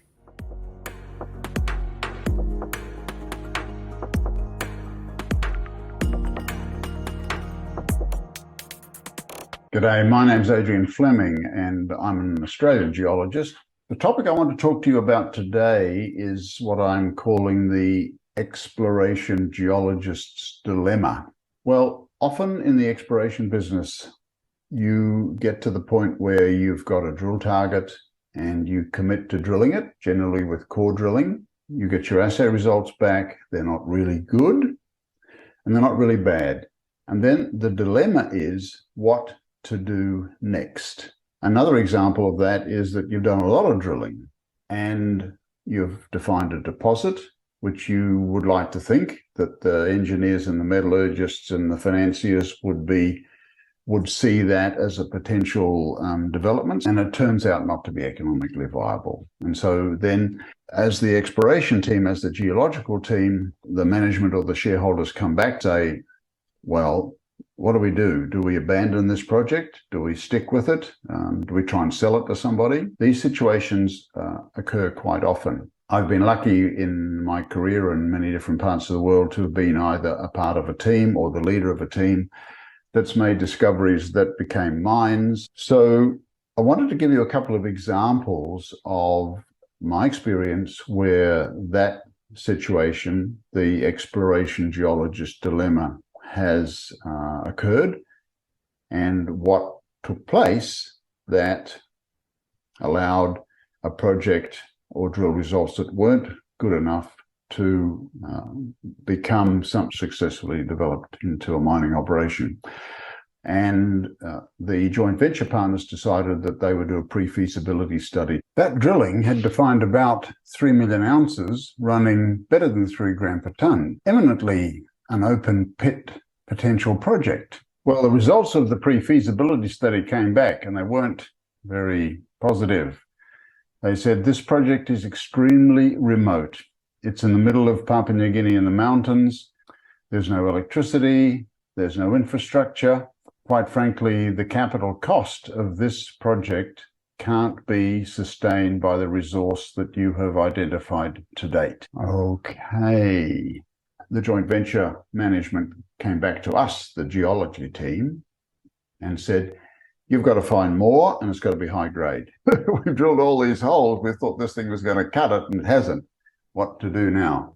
So we went back through all of the old data, and there's quite a lot. So we went back and looked at all the mapping that had been done around where we'd been drilling to see if there were any indications of something that maybe we had missed. And we found a map, and in a creek, some distance from where we'd been focusing our drilling, there was a note saying there's some breccia here. So we went out, we traversed that creek, we found the breccia, and instantly we said, this is D-type mineralization. But that breccia always ran 6, 7, 8 grams per ton. So we followed that up and we did field work and sampling, et cetera, et cetera. So late in 81, I was the geologist on site and I was responsible for drilling the first several holes into that location. The results came back about 50 to 60 meters, around 8 grams per ton. My bosses in Vancouver, the labs made a mistake. This can't be real. Have the lab run the samples again, and the results were the same. So that really got everybody excited because here potentially was the high grade, the more that management had said they needed to make this thing economically viable. The next phase of drilling, step back, drill deeper, found even better mineralization, a zone called Zone 7, box after box after box of core with visible gold. I mean, you'd think, all your dreams had come true. So that was Zone 7. The intersections were of the order of 10 to 20 meters running an ounce or more per ton. So additional drilling on Zone 7 showed it was a very significant body of mineralization, separate from what we'd been drilling. And there was no question that that deposit was going to be a world-class mine. So what was the key? We went back and looked through all the data, and that led to a discovery which took that project from being not viable to viable.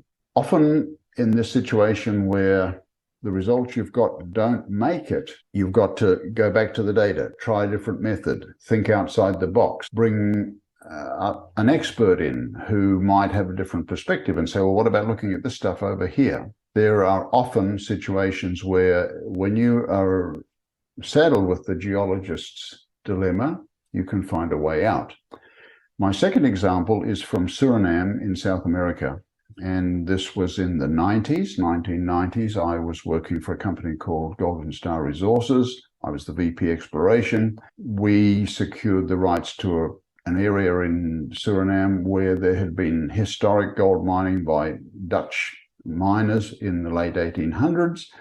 And my former employer, Placer Development, had also done some work there, but just shallow auger drilling. They hadn't done any decent drilling. And we began work, and quite quickly we entered into a joint venture with a company called Cambio. There was great enthusiasm for the project because there was a lot of gold indications on the surface. And so we commenced a drill program with 2 or 3 drills. But pretty soon we found that only about 2 in 10 drill holes were giving us good results. So we had a joint venture meeting, the principals from Cambio and Golden Star, we all met down there on site. And the Cambio guy said, well, if you can't start to actually get a better hit rate, this project's going nowhere, we're going to shut it down. And so we thought, golly, we're going to do something here. So we looked at the data, we scratched our heads, and it was clear that we really hadn't defined what the controlling geology and structure was to where the gold mineralization was occurring. Because that previous mining by the Dutch in the late 1800s had spread tailings all over the place, and what was giving us indications on the surface as a big footprint of gold mineralization was actually smearing and misleading. So there was an area on a creek where we were able to expose quite a lot of outcrop. So we mapped that area in a lot of detail, and we had smart people working on the site. And so from that detailed mapping, we were able to, and sampling, we were able to determine that the gold mineralization had a particular control and was controlled by folds. And so what that mapping and sampling was able to show us was that the mineralization was confined to the folds, to the top part of the folds. And then down here on the limb of the fold and over here on the other limb of the fold, there wasn't any mineralization. So then we went out and re-looked at our mapping, did some additional mapping, and were able to define where these folds were running. And we started to focus our drilling on those fold structures. That was successful. 8 or 9 holes out of 10 hit. A resource was defined in excess of 1 million ounces, a little under 2 grams per ton. That became the Gross Roosevelt gold mine in Suriname, the first large-scale open-pit gold mine in that country. And it has production plus resources in addition to 20 million ounces. So once again, the geologist's dilemma, think outside the box. What have we missed? What is lacking in our understanding of what's going on here? And with persistence, enough new mineralization is found in drilling to support the development of an economic deposit. There are lots of different ways that maybe this situation can be resolved. Often it can't be resolved. Often your drill results aren't very good and you walk away. To finish up, I want to share with you a quick way of assessing gold drill hole results. I call it my 60 gram meter rule. You multiply the length of the mineralized intersection by the gold grade, and that gives you a number. So 2 grams over 30 meters would give you 60 gram meters. 15 grams per ton over 4 meters would give you 60 gram meters. So if you have a drill hole or a series of drill holes that are close to 60 gram meters or perhaps exceeding 60 gram meters, that's very positive, very encouraging, because 2 grams over 30 meters will make a very good open pit mining operation, provided that it's big enough, or 10 grams over 6 meters will constitute a potentially successful underground gold mining operation. Good luck in your exploration.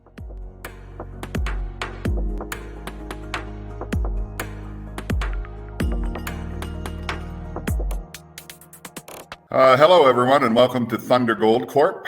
I am Wes Hansen, the president and CEO of Thunder Gold, and I'd like to thank you all for joining us here today, and thank SIX for assembling this outstanding event, which is introducing investors such as yourselves to very compelling investment opportunities in the resource sector in Canada today. And I believe that Thunder Gold is one of those compelling investment opportunities. I always believed in this industry. I'm a professional geologist with over 40 years of experience in the industry. I've worked all over the world, mostly focused on gold projects throughout my career, largely focused on North and South America, but I've also traveled overseas to Europe and Asia and looked at many mines all over the world. And large tonnage, low-grade gold mines are a very attractive exploration target. They're a very desirable takeover target for major companies seeking to maintain their production profile and bulk up their resource and reserve inventories. They're less dramatic in terms of the challenges that they face because they have a much more uniform distribution of gold within the host rock, which masks a lot of problems and allows those mines to be very successful. And I think that in the future, in a rising gold market environment, that large tonnage, low-grade deposits are going to become increasingly important to the industry going forward. When I started my career 40 years ago, the average grade of the gold mines in Canada that I was working at ranged anywhere from 6 to 8 grams per ton. Today, the average grade of most gold mines is in the we'll say between 0.8 and 1.2 grams per ton. And that represents the move towards large tonnage, low grade deposits. And I think that Thunder Gold has acquired a project in Ontario that has that opportunity. It's the right project at the right time and the right team. Just their forward-looking statements. I'm sure I don't have to spend a great deal of time with going through this for anybody. I'm sure you're all familiar with it. Just a little overview on why Thunder Gold is such a compelling investment opportunity. First and foremost, it represents the Tier 1 discovery opportunity, an opportunity to develop or identify a resource in excess of 10 million ounces.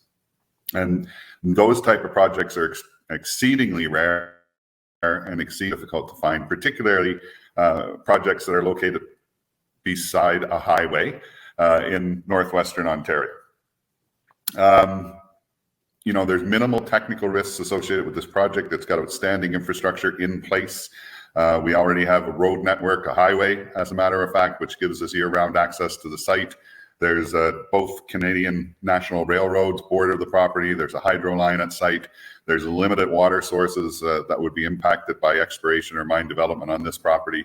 It's 50 kilometers from a city of Thunder Bay, a city of 100,000 people or more. By the time I drive to work in the morning, my Tim Hortons coffee is still warm by the time I get to site after leaving the Thunder Bay airport.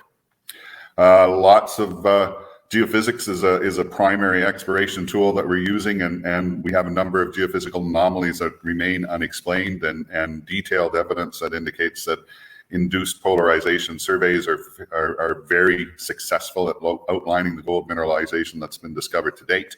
Our metallurgical work indicates excellent recoveries. We have done the initial bench scale testing of the mineralization at Tower Mountain, which indicates recoveries of over 90% are highly achievable.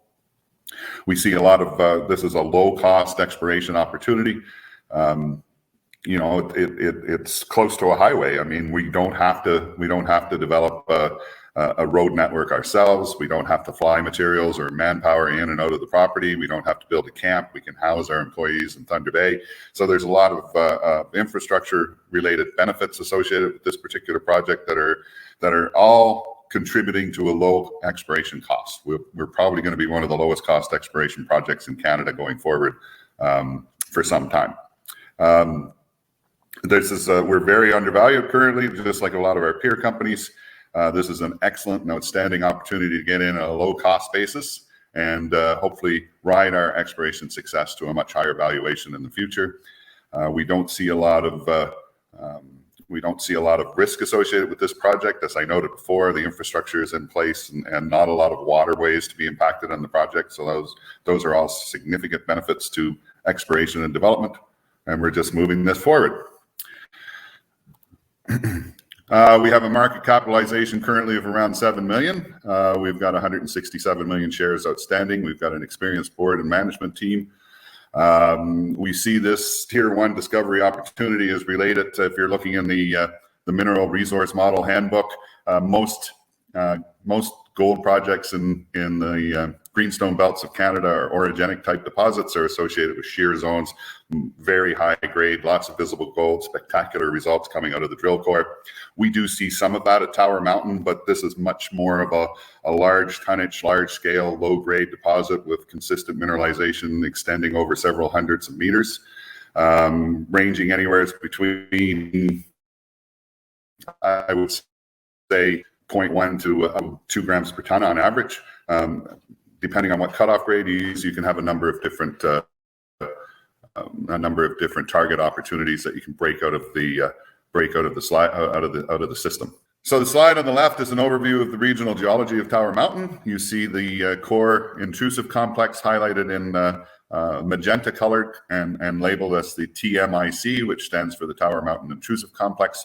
We believe that the mineralized halo surrounds that intrusion for a distance of about 500 meters into the host volcanics. The host volcanics were very hard from silica and potassic alteration. So rather than folding and twisting and bending, as is common in most of the greenstone belts of Ontario, this thing shattered almost like an explosive breccia, creating a very fine lattice work of fracturing That fracturing was the perfect host for pyrite-rich solutions to enter into the host rock. That pyrite, we believe, is what's introduced the gold into the system. This is in another way of putting it, this is basically a pyrite stockwork system, and it created a true gold porphyry. There's no other metals of economic interest that towers from gold.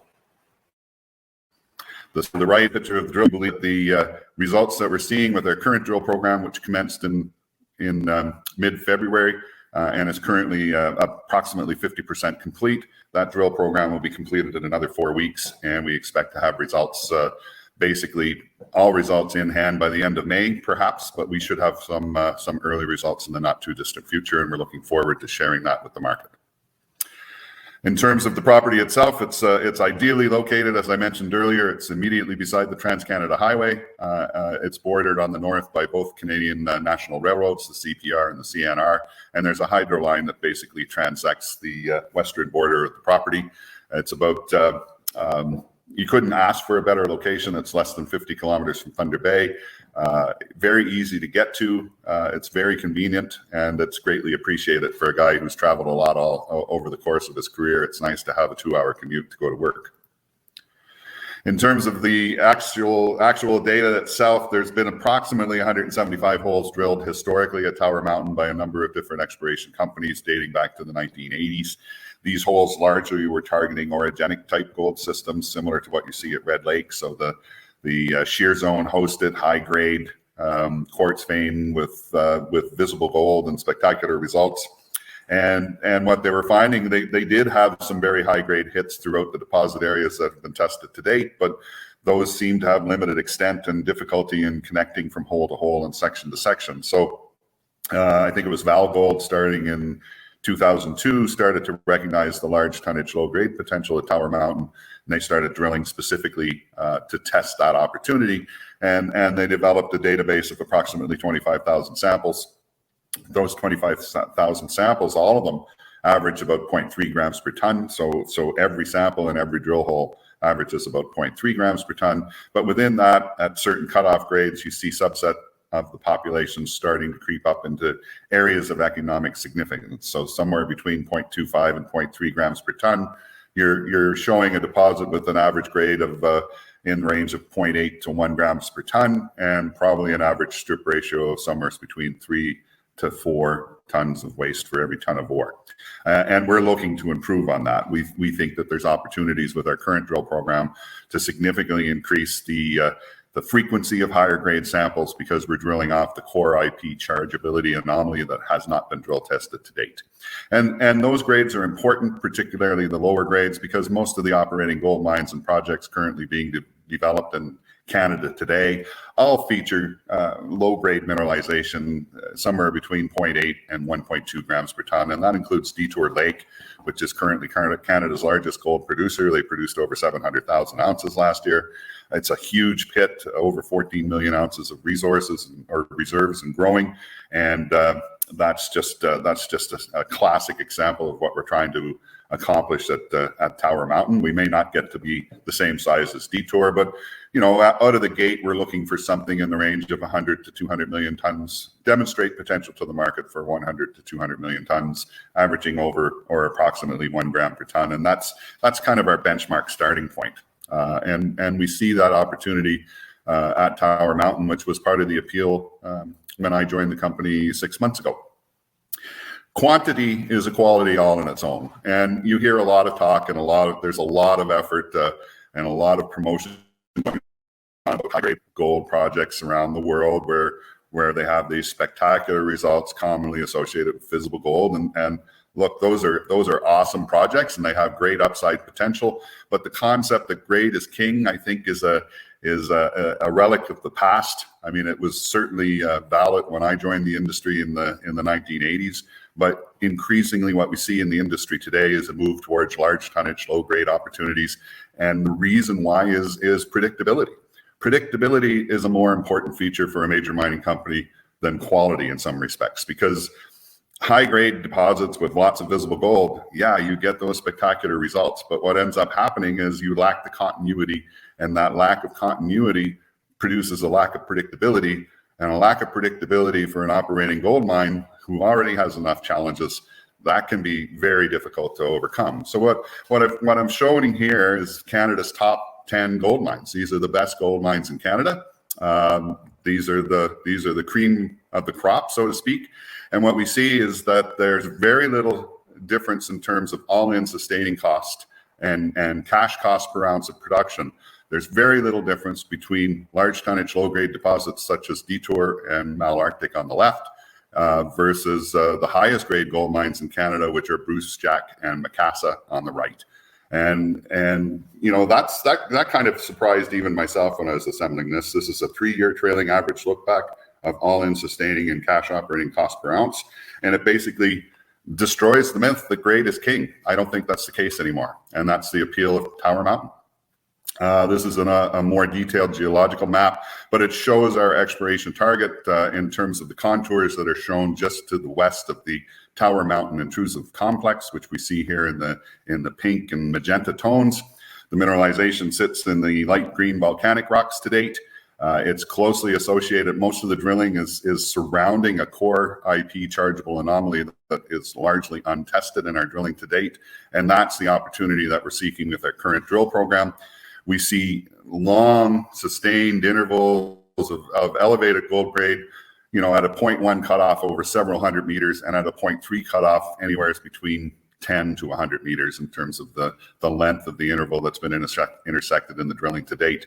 The statistics for the population, there's only 5 of 175 drill holes that actually test that core IP response. What we see in those files is an average grade increase of almost 2 to 3 times the historic or the surrounding mineralized envelope, and a frequency above a cut grade of 0.5 that's 2 to 3 times more frequent.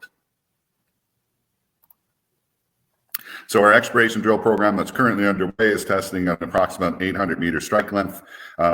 This is a series of stacked sections that show the property section to the left is the first one to the south, and then to the right is the furthest one north. So plan is to drill basic series of 100 meter spaced drill sections along the length of that chargeable anomaly, and that program is currently 50% complete. This is an overview slide of our metallurgical recovery. Again, as I noted earlier, very robust metallurgical recovery, and more importantly, perhaps an indication that this mineralization is net neutralizing. So there's no acid drainage problems associated with this property, which is a huge benefit. In terms of our timeline, our 6-month plan is basically by June to have our results and released to the market, probably with the intent of going out and raising additional financing to complete a follow-up drill program to infill drill the strike length of the mineralization identified during our scoping exploration program. And this is just a slide that shows the importance of drilling. I mean, drilling begets ounces, and ounces begets valuations. So you can see here's some of the largest large tonnage, low grade deposits in Canada today, and you can see the impact that the drilling has had in defining the resource potential of those particular projects. You've got Cote, Spring Pole projects. All of these projects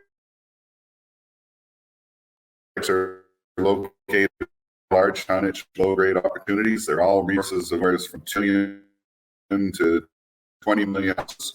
And the drilling required to define resource varies from 100,000 meters up to 1 million meters, which was what that was the total drilling done at the time of the feasibility study at Detour Lake. So exploration companies, we got to work. We've got to put dollars in the ground, and that's our commitment with Thunder Gold. Our plan is to put as many dollars in the ground as possible to build a resource at Tower Mountain.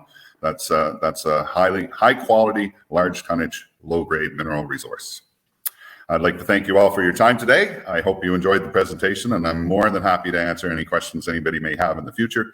Feel free to reach out to me directly at the contact information on this slide, and I'd be happy to answer any questions you have. Thanks, and have a great day.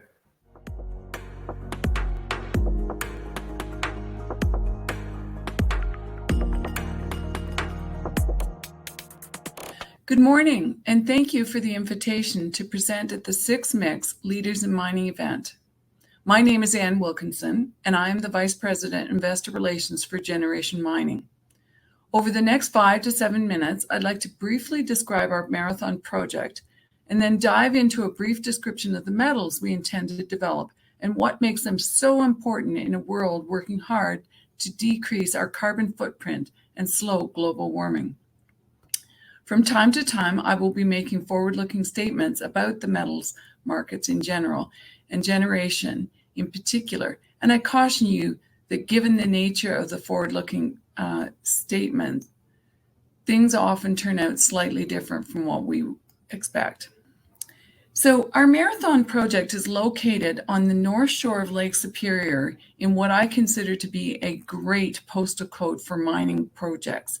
Located just north of the Canadian Pacific Railway, the Trans-Canada Highway, and with 2 power lines transecting the property, we are blessed with having a local town, a town in close proximity, which is very supportive of mining as it has struggled lately because of the closure of the pulp and paper mill.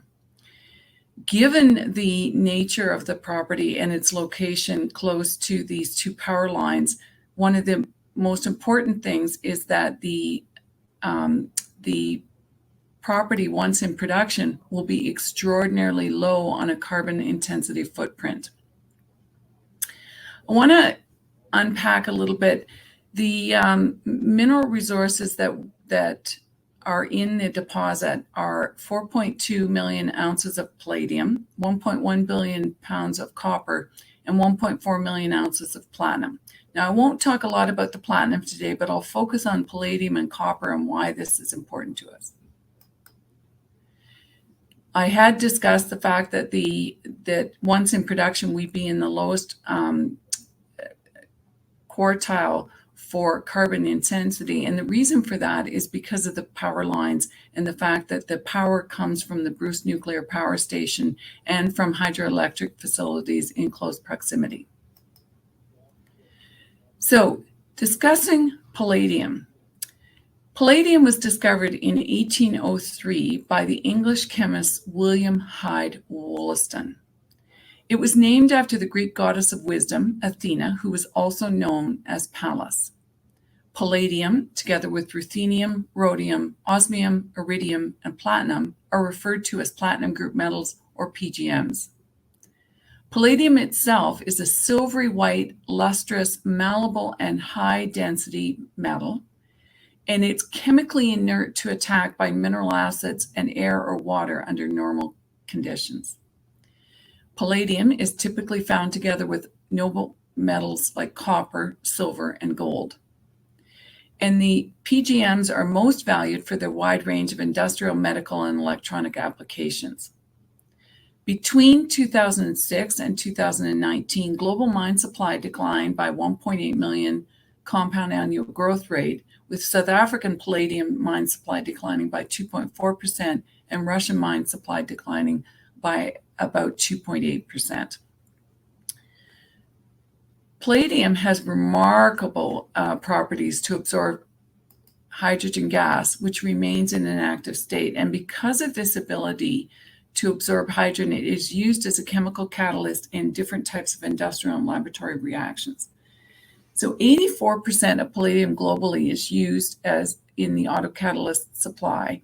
And Johnson Matthey estimates that 3 out of every 10 autocatalysts in cars in North America are from Johnson Matthey.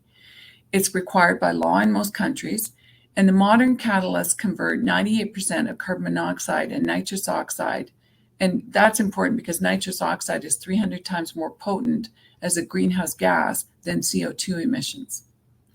What we see globally is that palladium loadings per vehicle are increasing in China, Europe, India, and Brazil to convert more gases. And we know that the EU is expected to introduce legislation in 2027 to cut emissions in half from what they are today, which will increase the palladium loadings. We see annual demand in 2021 of about 10.1 million ounces. And from that 10.1 million ounces, we had about 6.8 million ounces mined worldwide, with Russia and South Africa making up 39% each. And we had about 3.4 million ounces of palladium recovered from recycling.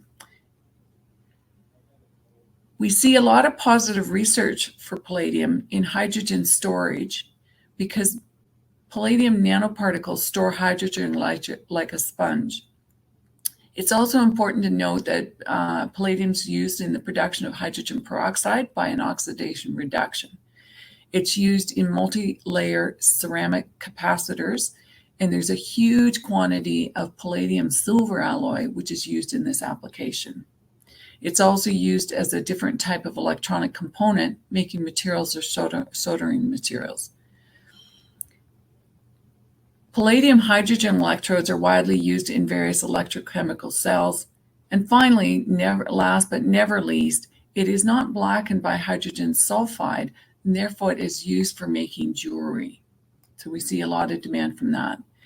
And what we see globally is the notice and recognition that there are opportunities to move to the hydrogen economy by using palladium. And so you'll see here headlines from this last week. South Africa can transform itself by embracing the hydrogen economy. And this was a University of Pretoria professor discussing the fact that with the natural abundance of platinum group metals in South Africa and the problems they're having with Eskom and their power generation, that this is a real opportunity for them to use their natural abundance and to help themselves out on what is really a struggle for electricity generation.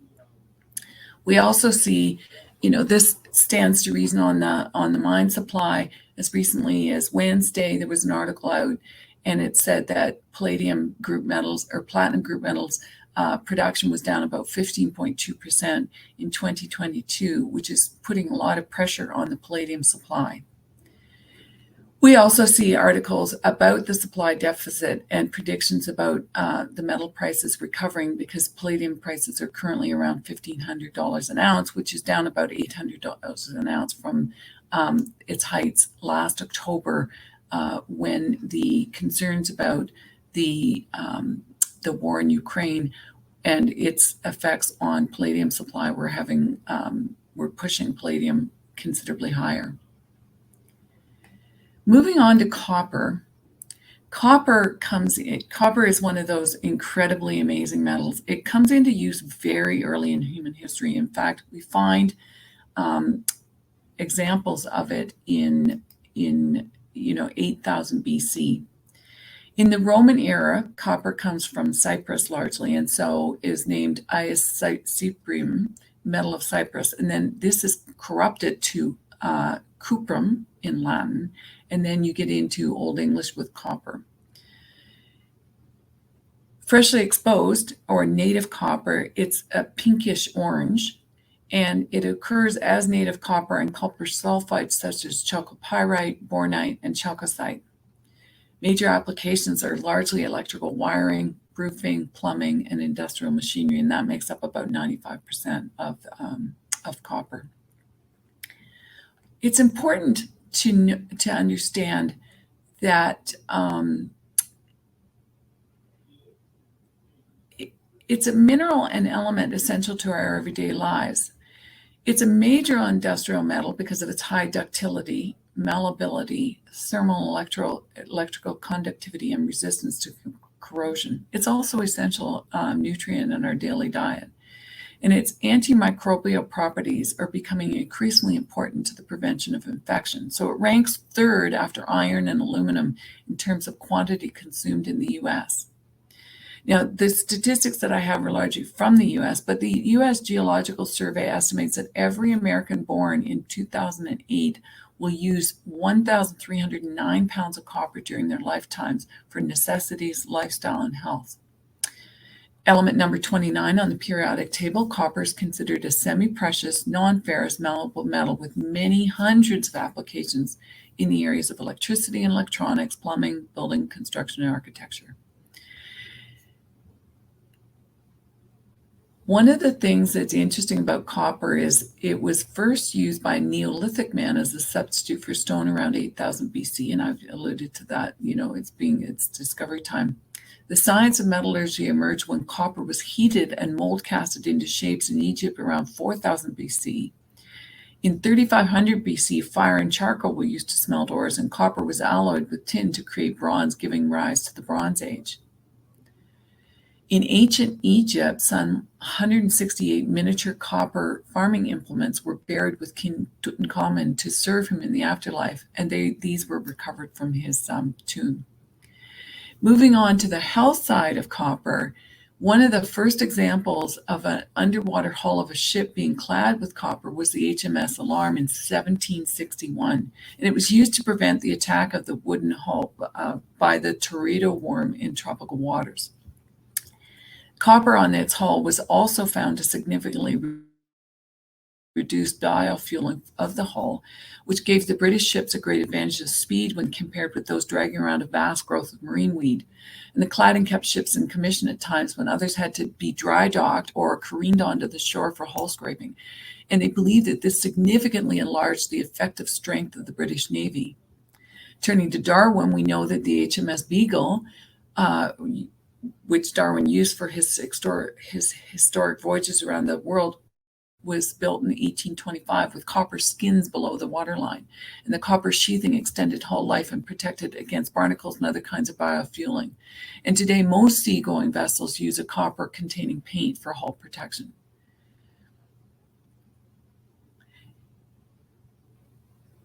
Coming to current day, the Centers for Disease Control and Prevention estimate that infections acquired in U.S. hospitals affect 2 million individuals every year and result in nearly 100,000 deaths annually.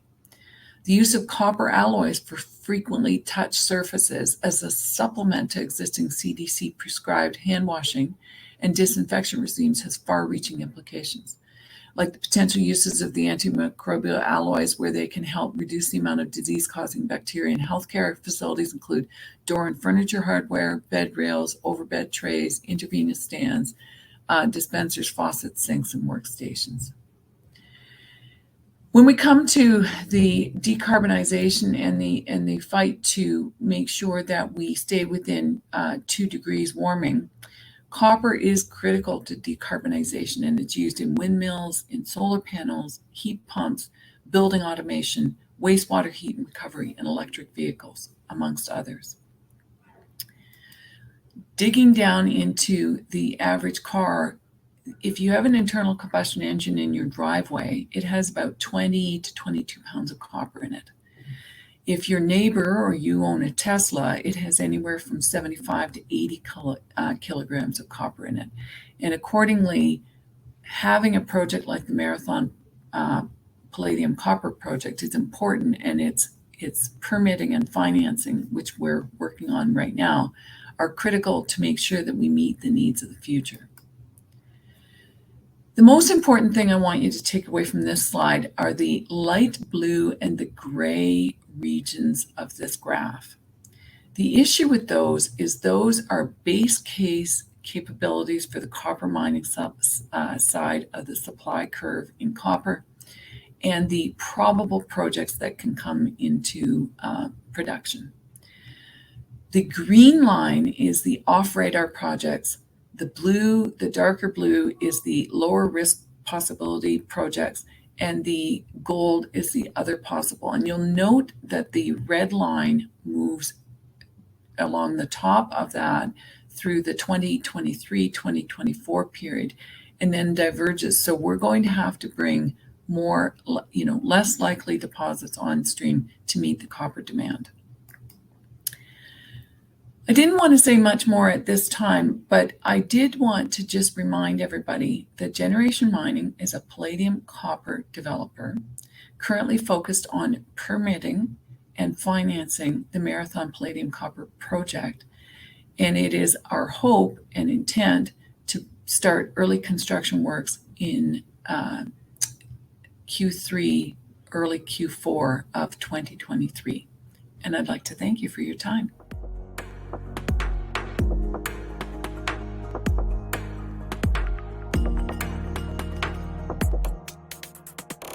Good morning, everyone. My name is Doug Ramshaw. I'm the president of Minera Alamos, and today I like to introduce or reintroduce the Minera Alamos story, a gold miner developing low capital intensity mines in this inflationary environment that we find ourselves in.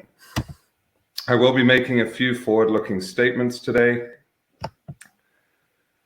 So why invest in us? Well, I think we're one of the small population of companies in the giant number of options you have that actually want to build things. And building comes with its challenges, and we've certainly faced some challenges over the last year and a bit. But I also think that most of that is behind us now. You know, the team has done this before. They've put multiple mines into operation, and always specialized in low capex builds, which has really been a boon for us during a time where capex overruns have been crippling certain projects' developments, or certainly have caused a lot of additional dilution shareholders weren't prepared for. Our first mine is in operation. We met commercial production thresholds, our internal thresholds, last year. Even though it was a challenging year, and I think this year will be a better year for the project as we advance it. We have a second project, Cerro de Oro, that will be going into permitting very shortly, perhaps by the time this airs, or certainly in the week or so following. And a third project already sitting with permits there, all in Mexico, all in northern Mexico. Our team's operated in the country for 14 years. We like it. We know how to operate down there.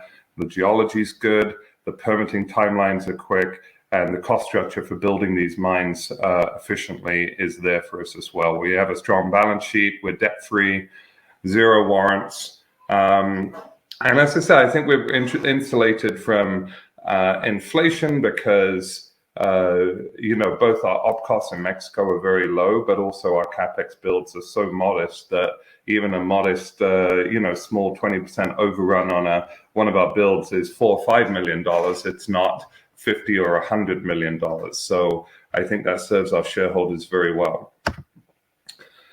And so this was the goal, and it was the goal a few years ago. It remains a goal today. Santana has been built. We built it in the middle of a pandemic. It cost us $10 million to build, produced 13,000 ounces of gold last year, and has already paid back the bulk of that capex.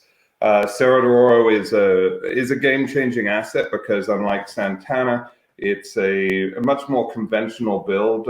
PEA out in October last year showed the initial mine life of 60,000 ounces a year for 8 years, with a AISC, life of mine AISC of about, well, just under $900 an ounce. So well below the industry cost curve right now.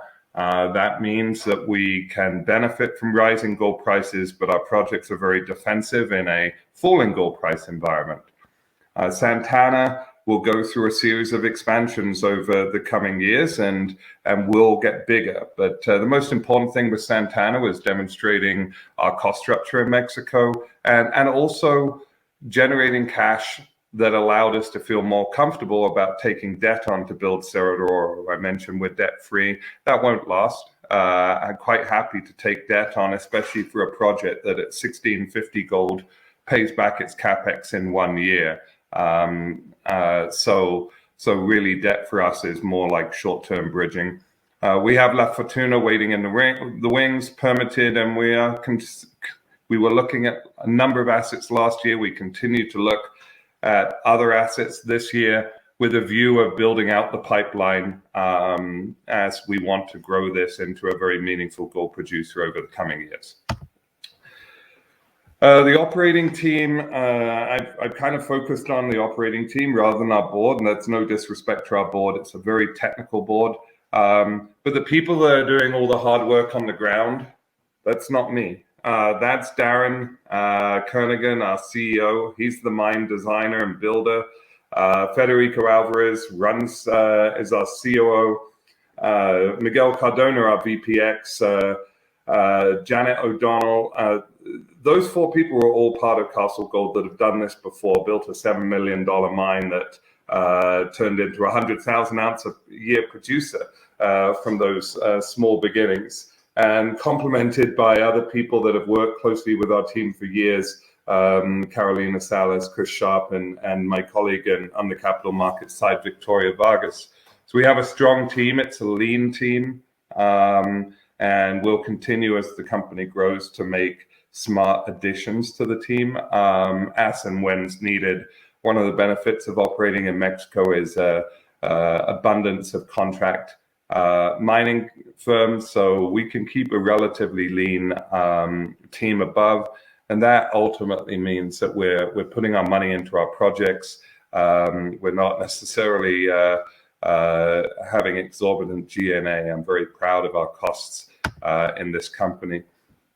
We're roughly 50% retail owned and 50% management institutions and high net worth individuals. That stock chart is it's pretty representative of the sector at large, and that's not satisfying for me. Our business model should be able to outperform the sector, and we haven't. But again, I think the worst is behind us. There's always challenges when starting up mines, but we're in a very healthy financial position and have strong support from the capital market side. So I think for us, we have to demonstrate that execution this year that will show how Minera will grow into a multi-asset, multi-mine company in 2024 and beyond, and generate the kind of cash flow that will really allow us to advance this organic growth portfolio that we have. I do want to just, talk about one thing which I'm particularly proud of in this company, and as shareholders of mining companies, I think you should expect to see a management team that's aligned with you.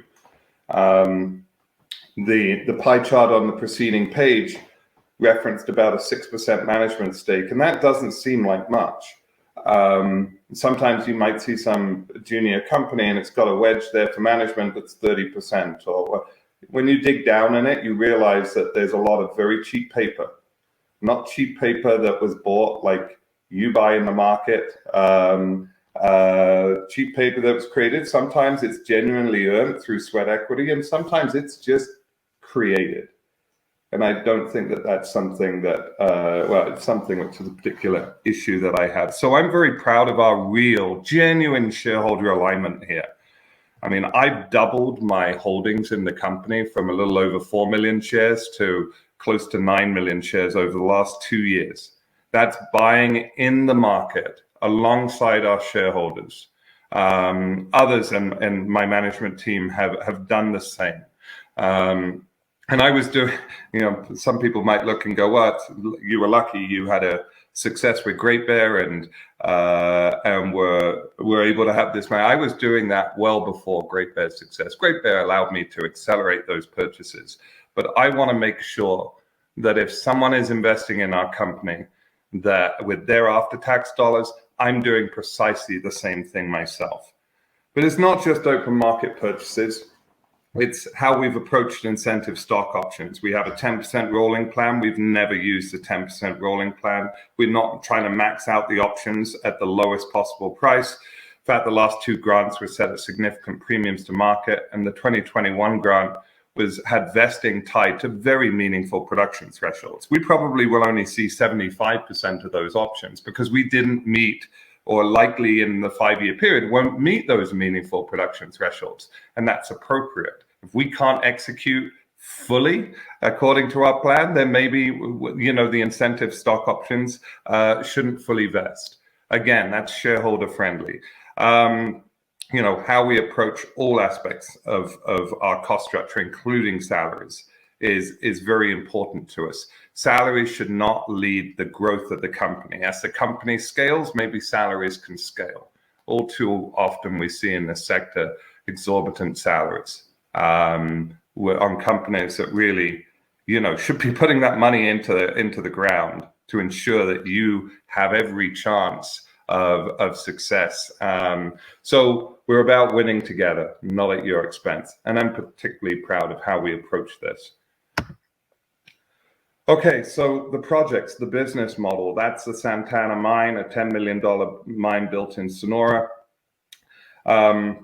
and say it produced 13,000 ounces of gold last year. I expect it will produce more than that this year. Interestingly, despite the fact that inflation was rearing its head in a lot of companies' operating costs, through the first 3 published quarters of last year, our direct costs of gold production were roughly $800 an ounce. So whilst production is modest, the margin is great. Allowed us to make $3 million US of free cash flow in Q3 alone last year. Not bad for a $10 million mine. We're excited because we're actually getting back to exploration there now. This is a cluster of gold-bearing exploration pipes, and we held off on some of this discovery drilling during the pandemic, where we focused on the mine build. But we are drilling right now. We've always had a rapid turnaround of drilling results in Mexico, so I'm looking forward to exploration news alongside our production and permitting and development news this year. In many ways, a all-you-can-eat buffet of the various aspects of what companies should be doing: exploration, development, and production. I mentioned earlier a game-changing asset for us, Cerro de Oro. We came out with the PEA in October. This is a conventional build. It's 8 years, 60,000 ounce a year operation. The first 4 years are in the 60 to 70,000 ounce range with a sub 800 AISC. I think life of mine AISC is just under $900 an ounce. We can mine this particularly low grade. It's less than 0.4 of a gram because the strip ratio is insanely low. Life of mine 0.3 to 1. If you're not moving that much waste, it's remarkable what you can do in terms of gold production and the cost of that gold production. We're expecting to get the permits in for this project right around the end of this quarter. It might drift slightly into April, but we want to do things right. But right around the end of Q1, and our goal is to have permits back for it by year end. I can't control the permitting timelines, but we've had pretty good success on permitting in Mexico in the past. We're pretty confident on that.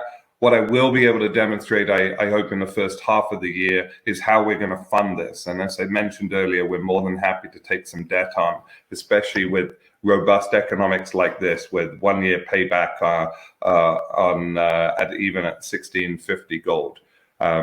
This will allow our company to rapidly move towards a 100,000 ounce a year producer. I think that will be a very meaningful shift for the company. There's the starting resource. We have an upside case, but this was the resource used in the PEA. La Fortuna waiting in the wings, fully permitted, but we're holding off on a construction decision here because we think we can make it bigger before we build it. It was a high-grade starter pit, 3.5, 4 gram open pit, 6-to-1 strip, 5-year mine life. We know that there's extensions to that, so we're thinking a perfect use of cash flow from Cerro de Oro and Santana is to drill out La Fortuna so that when we build it, it's the right kind of mine that we're building. A lot of news this year. I've thought that in the past. This year, I do believe there's going to be a lot of news, and partly that's fueled by exploration that we're doing at Santana. There'll be drilling at Cerro de Oro. And whilst there's the permitting and construction-related stuff to Cerro de Oro, which can be a little boring at times, we're also obviously going to be looking to expand Santana mining operations this year as well. So I think we're going to be delivering on past promises of a news-filled year, starting pretty soon, I think. One last thing that we're looking at doing, we have a kind of a lost copper asset within Minera. We don't talk about it. It gets 5 lines in our financial statements. We think we can approach copper production with the same low capital intensity that we do gold. And so this project could take about a year or 2 years to do surface rights agreements and permit. But again, we're looking at something here that for 25 million roughly capex could spit out a 5-6 year mine life at that at $4 copper is probably somewhere in the order of 35 million of pre-tax cash flow a year. So we're in the business of mining metals that make money. And if that includes adding a copper component incubated within Minera or spun out for our shareholders, we think that's beneficial. As a good friend said to me recently, your business model is about mining gold, not mining the stock market. We're very proud of building a real company here. Look forward to keeping everyone updated as to our progress this year. And with that, I thank you for listening to me today.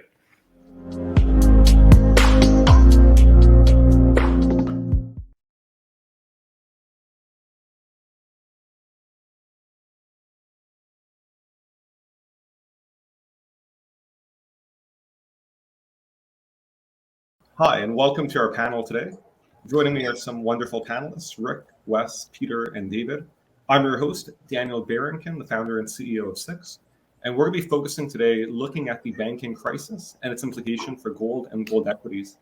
To kick things off, I'm going to invite each panelist to begin with an introduction about themselves and about their companies. Rick, I'll kick it over to you to begin. My name is Rick Van Nieuwenhuizen. I'm the president and CEO of Contango Ore. We're developing a high-grade 8 gram per ton ore deposit here in Alaska. We're doing it a little uniquely. We're not building a mill and a tailings facility like you'd normally have to do. We're going to use the existing facilities at the Fort Knox mine. We've partnered with Kinross in a 70-30 joint venture, them 70, us 30. We're through feasibility. We're under construction. I've just arranged $70 million of debt financing with ING and Macquarie. So we're kind of off to the races here. We're 90% completed or committed in terms of contracts in place. So I think we're relatively bulletproof to the wave of inflation that'll continue to hit us. Anyways, I'll look forward to the panel. Thank you. Incredible. David, over to you. Thank you. I'm David D'Onofrio. I'm the CEO of White Gold Corp. I'm also principal at the Power One Capital Group based in Toronto. Power One's a diversified merchant bank. However, we've had a very strong focus on commodities for, since our inception about 20 years ago now. The White Gold story was formed out of a partnership through ourselves and Sean Ryan. Sean Ryan's a notorious prospector who saw the Klondike district of the Yukon, saw that there was 20 million ounces of gold panned from the streams, and thought that, there's a good chance that there could be more gold below. And he went there and through a series of some pretty intricate research, was able to more or less crack the code, made a couple of very significant multi-million ounce discoveries in quite short order in mining exploration terms. These were both acquired by major mining companies.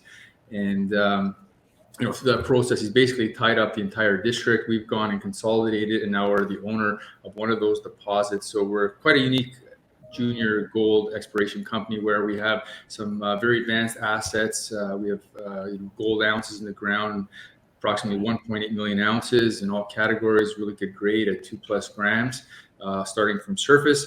At the same time, we have a very exciting grassroots portfolio, which gives some real blue sky potential to the company. And our business model is to be a project generator. We have this, really prospective ground. We've seen what's led to these discoveries. We believe, there's many more discoveries to be had.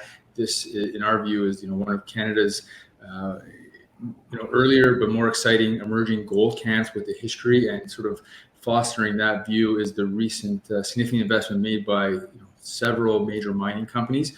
We personally been able to track the investment of Agnico and Kinross as our strategic partners. Newmont is our neighbor. They own the coffee deposit, which Sean Ryan originally discovered with Kaminak. They are advancing that and permitting to production. We're also a neighbor with Western Copper and Gold, who has Rio, and they just recently announced the partnership with Mitsubishi. B2 Gold has made a significant investment recently into the Yukon. Hecla has also done the same. So it's an exciting time where I think there's not many places in such great jurisdictions with this type of prospectivity and having seen such little work that exist. And we're really in a fortunate position to basically own the entire district. So it's a true district scale play, and we're looking to continue to make discoveries, look to vend those out to different partners that can advance them, and pay our shareholders and continue to sort of unlock the riches of this district of the Yukon. Wonderful. Thank you, David. And Wes, over to you. Hi, I'm Wes Hansen, President and CEO of Thunder Gold. Thunder Gold's primary asset is the Tower Mountain Gold Project located 50 kilometers west of Thunder Bay, Ontario. We're looking for a large tonnage, low-grade gold deposit there, and we plan on leveraging our outstanding infrastructure that's already in place and use that to drive low-cost exploration and discover the next multi-million ounce gold deposit in Ontario. Wonderful. And Peter, we're already seeing some love from the audience. Terry says, Peter Schiff fan here from Alabama. Troy says, we love Peter Schiff in Sacramento. I suspect that a lot of that love probably comes to do with some of the work you've done previously predicting the 2008 banking crisis. And more recently, a lot of the contributions you've been making on Twitter and others, but what we're seeing today. But for those that may not have a full familiarity with you, perhaps you could begin by giving us an overview of your background. Well, sure. I'm currently the Chief Global Strategist and Economist for Europe Pacific Asset Management, and we're a SEC registered investment advisory firm. I'm based currently out of Puerto Rico, and we manage individual portfolios, separately managed accounts, as well as a family of mutual funds, one of which is the Europe Pacific Gold Fund, which is managed by Adrian Day, who worked for me at Europe Pacific Asset Management. And he also manages through Europe Pacific Asset Management separately managed accounts that are focused on the mining sector. So a lot of precious metals miners, but on a broader scale, we invest in a wide variety of assets that I believe will do well during a period of inflation. One in particular where the U.S. dollar is weakening and the U.S. economy is in recession or on the border of it, and you're seeing stronger growth taking place in emerging markets and in commodity-focused type businesses that we emphasize. But just quickly, you talk about my pick predicting the 2008 crisis. You called it a banking crisis, but we really called it a financial crisis. And when you introduced today's topic, you talked about the banking crisis, and that's what a lot of people are saying. They're calling it a banking crisis because they don't want to compare it to the 2008 financial crisis. But this is another financial crisis. There's no mistaking that. It's the same thing as 2008, except worse. So because this time the central banks inflated a much bigger bubble than the one that was inflated prior to 2008. So we should refer to it as a financial crisis because that's what it is. And so with regards to this financial crisis that we're seeing unfold before our own eyes, there's various aspects to it. We're seeing double-digit inflation out of the United Kingdom and out of Europe more broadly. We're seeing inflation out of Canada, the United States. We've seen the second largest bank failure out of the United States with SVB. And all of this is happening in recent weeks. Peter, how did we get here? Yeah. Well, first of all, don't make the mistake of thinking that this is all about COVID. I mean, certainly the foolish combination of monetary and fiscal policy during COVID added to the problem. We created a lot more inflation during the pandemic lockdowns because we stopped producing goods, but we continue to produce money. In fact, we increased the production of money as we decreased the production of goods. So that really, threw gasoline on the inflation fire. But the fire was already there prior to the pandemic, and now it's just bigger. But the inflation is the consequence of 10, 12 years of central banks deliberately creating inflation under the guise of quantitative easing. They collectively claimed that we didn't have enough inflation, that we were somehow below this 2% target that they concocted.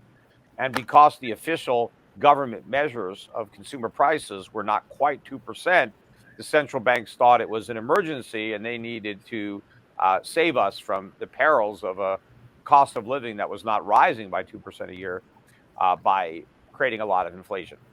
Well, now those inflationary policies have caught up and we're experiencing the consequences. And now the governments are trying to belatedly put out the fires they lit, but they can't do it because paradoxically, the rate increases actually contribute to a rising consumer price index because interest rates are a cost just like raw materials or labor. And when the cost goes up, businesses pass it on. So everybody is paying higher prices because central banks are raising interest rates. So it's like a dog trying to chase its tail. No matter how fast it runs, it's not going to catch it. And so as the Fed hikes rates to fight inflation, they make the inflation problem worse. Now, that doesn't mean they shouldn't hike rates, but the reason we have the inflation is not because the central banks lowered interest rates. It's because they had to print a lot of money to lower interest rates. They had to create inflation to buy government securities and mortgages to reduce the yields. It was the money printing that resulted in the inflation. But paradoxically, in the short run, that money printing did not cause consumer prices to go up because it brought interest rates down, which kind of suppressed consumer prices. But now rates are rising, and so this is a problem. And it's a particular problem for governments that have a lot of debt, like the United States, because when the Fed kept interest rates low, that kept the budget deficits much lower than they would have been, because the interest expense for the government on 30 trillion of debt was held artificially low. But now that rates are back to 5% and money that was borrowed at 25 basis points has to be rolled over at 500 basis points, when you got a 20-fold increase in your interest expense, budget deficits are going to soar. And that is highly inflationary, because at the end of the day, the Federal Reserve is going to monetize those deficits by returning to quantitative easing, which in fact it has already returned to bail out the banks. But it's not just the banks that are going to need to be bailed out. It's going to be the US government, corporations, individuals. Everybody took on too much debt while interest rates were at zero or negative in Europe. And now those chickens have come home to roost now that interest rates are finally rising. And so all the air is coming out of the bubble. And again, this is much worse than 2008. I mean, 2008 was a Sunday school picnic compared to the massacre that we're going to see in the markets, as a result of the monetary mistakes this time. In March 2020, we saw a pretty radical re-rating of gold equities, where I think on the 20th or 18th of March, we saw pretty much every gold equity collapse. And then shortly thereafter, over a period of months, we saw many of these companies get re-rated without any material announcements, to a tune of about 100% by the period. Rick, David, Wes, what are your expectations around what's going to happen as inflation and as generally the market looks at the assets that are ultimately you're developing? What are your expectations thereabouts? Well, I'll jump in first. And I think Peter's absolutely right when you look at the money printing resulting in inflation, and you see it in the gold price. I mean, in that period, 2000 and post 2008 with the quantitative easing, before that we had a stable gold price in the $600 neighborhood, and then after we started printing the money, it went up to $1,200. It spiked at 2000, but it came back down and kind of mellowed out at 2000. Well, that's a double in a 3 year time frame. I think you saw the same thing, post COVID. Gold kind of stabilized, jumped back up to 2000, but then kind of is stabilized in the $1,800 range. And now we don't know. Now the Fed's between a rock and a hard spot. As Peter said, they can't really afford to increase rates too much. We've got effectively we have the same stagflation we had in the 70s, except we have a hell of a lot more debt now than we had in the 70s. So I think the Fed's, we do have a financial crisis, and it's not just limited to a few banks. So for us, we're going to go through an inflationary period. It's going to be here for a while, and it's I think doesn't have a lot of bullets left to fire here. For us, the good news is that we're 90% completed and committed on our contracted on our capital costs for our project. So we're not going to see a huge amount of continued inflation affect our project, and I think we're going to benefit from a continuing increase in gold price. We'll be producing 67,000 ounces of gold a year, with Kinross doing all the heavy lifting. So that's the scenario I kind of like for our shareholders. It makes us more like a royalty company. And I think we're going to see another doubling of the gold price before this is all said and done here in the next 5 years. Yeah, I totally agree with what Rick there and Peter had said, and to your question of what does that mean for the gold equities? Obviously, no one has a crystal ball, but I think a large part of it depends on where you are sort of in the stack of gold equities, whether you're a producer, a major, a developer, or an explorer. And I also think it's going to be impacted by what's driving the gold price, right? So if we have a financial shock to the system, the SVB news came out, gold sort of jumped up. That was a crisis reaction flight to safety. Now, in the equity side of things, if you're on the junior end of the spectrum, although your value should be tied to the commodity because of the earlier nature of the company, I think the market views those types of companies more as a risk equity. So I think they're going to trade more in line with risk equities, and I think that we've seen a lot of that in the last year.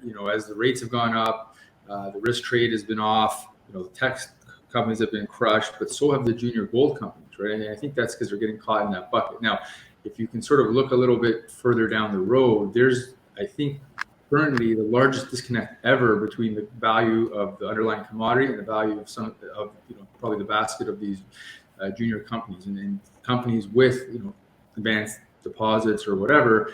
I think those are going to be positioned very well for a big re-rating when there's a little bit more stability to the system, and when and if gold prices continue to appreciate, but for other reasons such as maybe interest rates pausing or coming down, weakening of the US dollar, which will also drive it. And then, from there, I think there's a really unique opportunity now to sort of be taking positions in some of these totally undervalued companies in anticipation of, what could come next.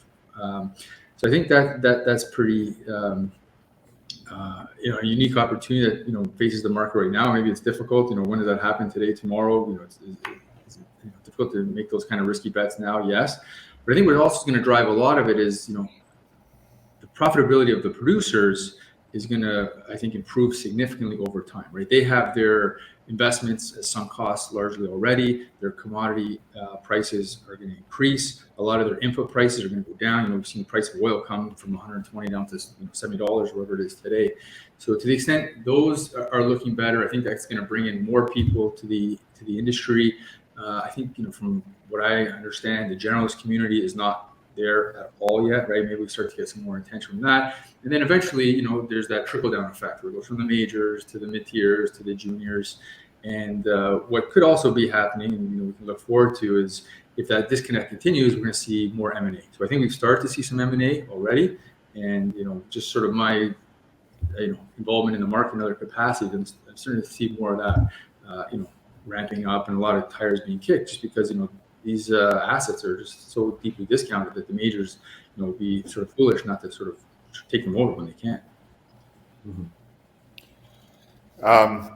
Everybody's made some great points, of course, but the number one rule of investing is buy low and sell high. And it's really, I've never seen the industry in such a state of, bargains in terms of investment opportunities across the board in the gold mining space. So, I mean, this is a great time for people to get their bets in and invest in, a combination of juniors and smaller producers and developers and majors, and establish a position in the gold space, because gold price is only going one way. It's only gone one way in the last 25 years. It's virtually impossible to find a 5-year period where the gold price hasn't appreciated.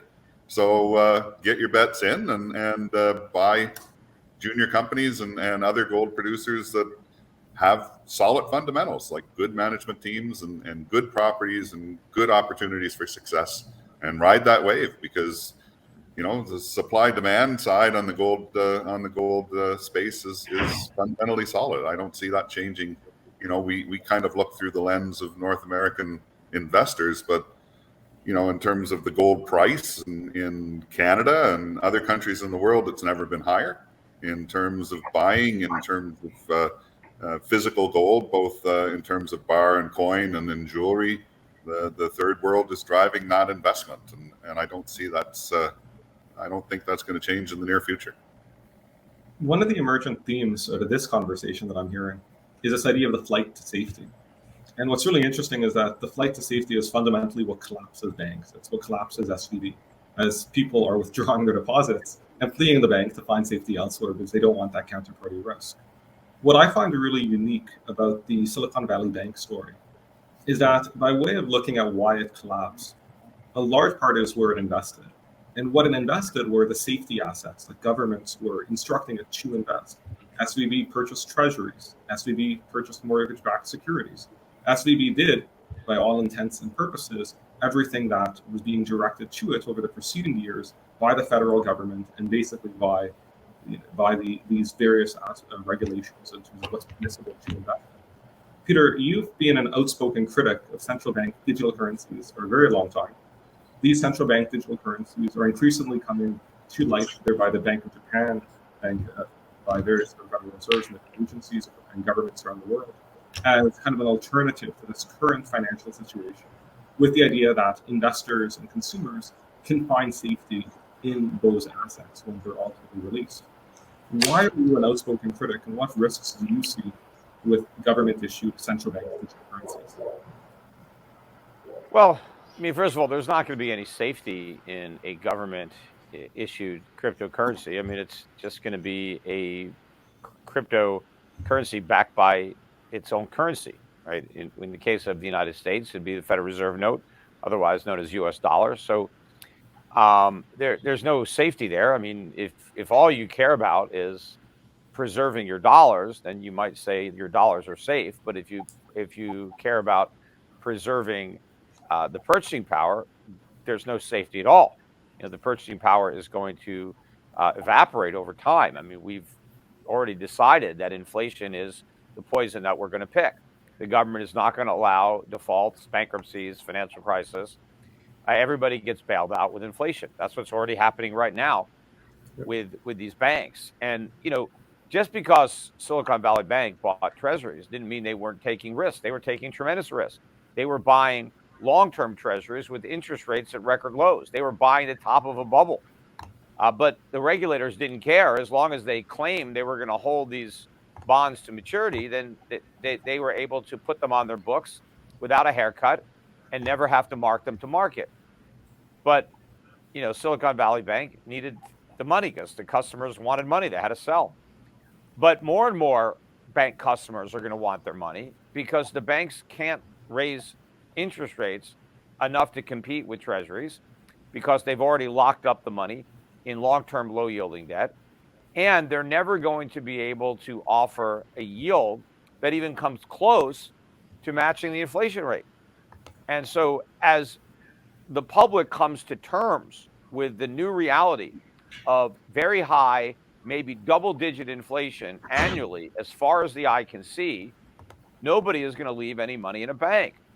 You're going to take it out. You're going to have to do something else with it. I mean, maybe you'll buy gold or silver with it. You know, there used to be an opportunity cost. If you bought gold and silver, you gave up the interest that you could earn in the bank. Well, you can't earn any interest in the bank. Even though the Fed has jacked up interest rates, go look at your bank. There's no interest there.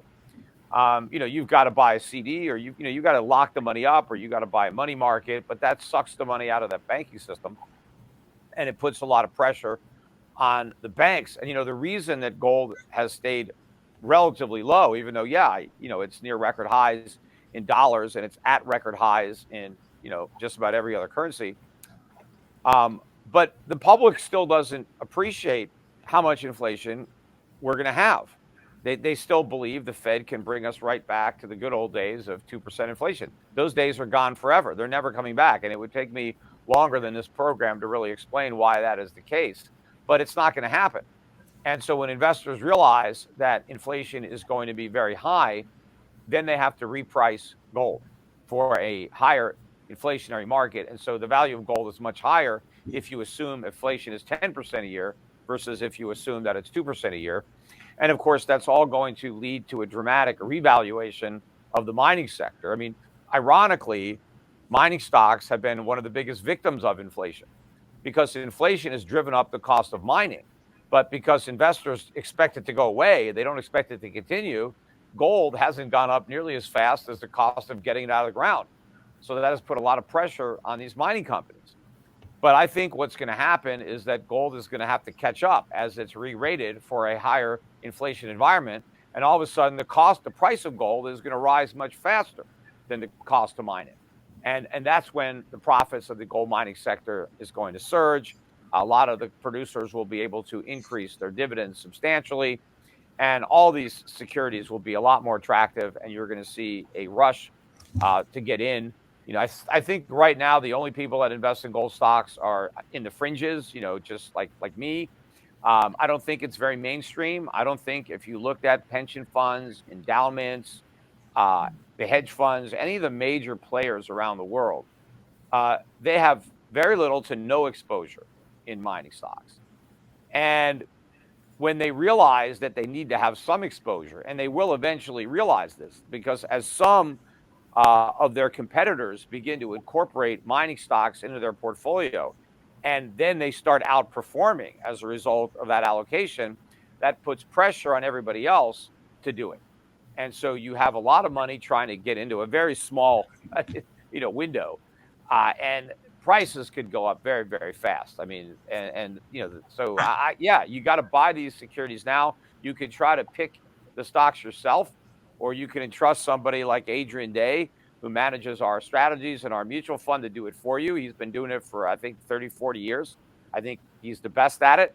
And so I hired him to manage my portfolio. Even I don't know enough about, geology and the mines to know, which are the best ones to buy. So I hire somebody smarter than me to do it. I mean, I'm smart enough to know that gold's going way up, and smart enough to know that the gold mining stocks are going to make a lot of money. I just don't know which ones will make the most and which ones might not make anything. That's especially true if you're in the juniors, where they're not actually in production and they're doing exploration. So, it's more difficult to know which ones to buy there and which ones to avoid. And that's where, a guy like Adrian really adds value and earns his pay.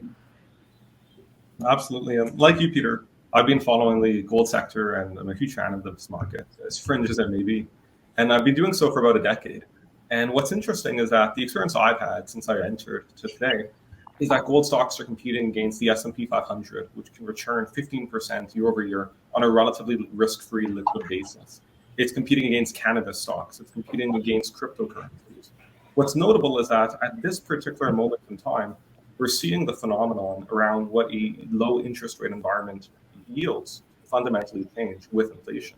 We're seeing a war against cryptocurrencies on the regulatory side in terms of subpoenas, as well as documents being served to folks ranging from YouTube influencers like Logan Paul all the way through to CEOs of companies like Binance, with Suzy and others. And so we're seeing this fundamental shift where the alternatives for how to generate yield are fundamentally moving and shifting away. Wes, I know you've been in the game for a number of years. Last time we spoke, I think you mentioned more than a couple of decades.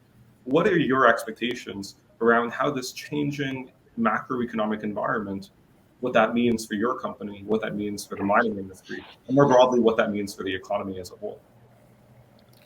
Wow, that's a broad scope, but in terms of a junior company such as Thunder Gold, it's we're not immediately impacted by short-term changes in gold prices, and our viewpoint is years, not days or weeks or months. It's we're playing the long game here with our exploration opportunities, and that's what juniors should be doing. They should be out there looking to double resources every year over the next 5-year period, so that they're adding value for the shareholders going forward. And that's kind of our focus with Thunder Gold, as we see an opportunity on a large tonnage, low grade asset such as Tower Mountain to double our resource and reserve our resources. Sorry, I shouldn't say the word reserves at this stage, but hopefully we'll get there someday. And that's that becomes attractive for the majors to look at acquiring a company such as Thunder Gold in the future if we're successful in that path, and taking us out, making us go away. And that's really what juniors should be focused on, is providing the mines of the future. So we look at these large tonnage, low grade opportunities as future, and that's got to be our focus in developing that, so that we're taking advantage of the gold price 5 years down the road. That's I can't prognosticate what that dollar value is going to be in terms of gold price 5 years from now, but I know it's going to be significantly higher than what it is today. So that's a fairly decent return on your investment. I mean, gold has been the second highest performer in terms of return on investment over the last 25-year period after stocks, like global stocks and equities, right? So, it's performed very well in the past. I think it's going to perform very well in the future. And I think it's a tremendous opportunity, given the fact that juniors and intermediate producers and senior producers in the gold space over the last 10 years have just been hammered down. Like they're significantly undervalued. And this is the time that investors have to make money. Maybe just picking up on what Wes was just talking about, and I think Peter alluded to this as well. I mean, one of the big challenges right now is inflation. A dollar doesn't go as far as it used to go, and it certainly hits exploration. It doesn't just hit the mining operation. I mean, you can see it very easily there with operating costs increasing, but it also affects how much work you can get done. And one of the other things that are facing the industry is the lack of people. I mean, we see this across the country in all sorts of jobs, whether it's at going to the restaurant or certainly anything in the service sector. But we also see it in the exploration sector. There are very few people to choose to go do your work, and of those, fewer and fewer of them actually want to go out into the field. Well, you don't find ore deposits sitting behind your computer screen having a Zoom meeting. You got to go bang rocks. And we're at a real challenging part for the exploration business, and especially when you start thinking about all the copper we need and all the host of metals we need to meet the new electric future, all electric future. We just don't have the people to do it, and we don't have the interest in the young people to do it. So there's some huge challenges that are more than just inflation related. I mean, they actually increase the odds of having more inflation. And we certainly see that in our sector. So I think this is another aspect of why I believe, the companies that can manage through this process and find more resources and find more reserves, and because that's what it really counts. That's what you got to get to, is getting a reserve that you can either develop yourself or have a big company come in and partner or buy you out. But it's certainly not an easy process, and it takes dollars, and those dollars don't go as far anymore. Yeah, that's a great point. Like from the supply side, I think just to extend that line of thinking a little bit further, if you look at the last decade, there's been a relative, significant underinvestment in junior exploration. Right, the markets went through a big lull, sort of in 2011, kind of right until 2019.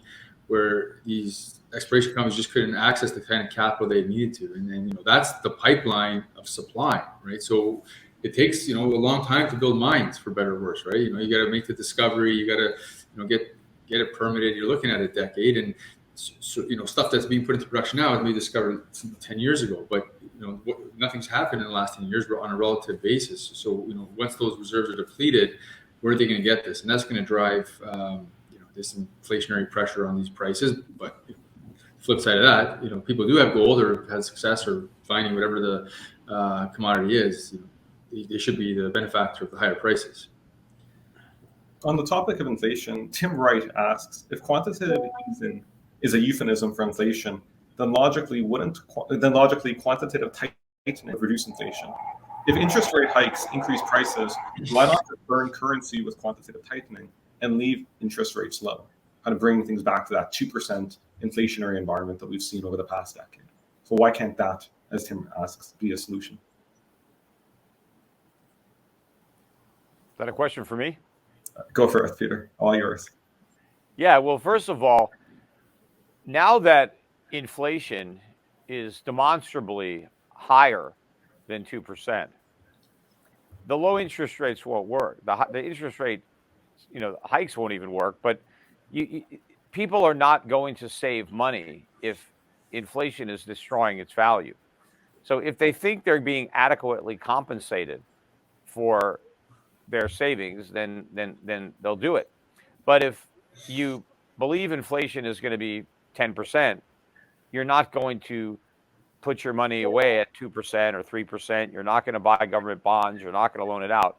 You're either going to spend it now before prices go up, or you're going to use it to acquire real assets that will maintain their value. So the government the central banks cannot do that again. They can't just lower interest rates and get away with it. And the rate hikes, yes, they're contributing to the rising costs of living, but they need to be even greater hikes. That's the problem, because the hikes, even though they've hiked rates, they're not high enough to compensate for the loss of purchasing power due to inflation. But the broader problem is that no central bank can fight inflation by itself. It needs the cooperation of the governments. The governments have to cut spending, and actually they need to generate surpluses to repay debt, but that's not going to happen. Now, if the central banks were really willing to force governments into insolvency, if central banks were willing to force governments to cut back on their entitlement spending, then yes, they could fight inflation. But no central banks are willing to do that. I mean, for all the talk about how independent they are, they're not independent at all. They do the bidding of government. And so the government is not going to allow the central bank to force them to cut Social Security or Medicare or even defense. And they're certainly not going to default on the debt, which is preferable to having it inflated away. But from a political perspective, politicians always choose inflation over default. And that's where we are. I mean, the central banks got away with this magic trick for a while, but its trick's over. The illusion's worn off. I mean, they're done. And so now it's dealing with the consequences and figuring out who to blame. And of course, the government, the central banks are going to try to blame the private sector.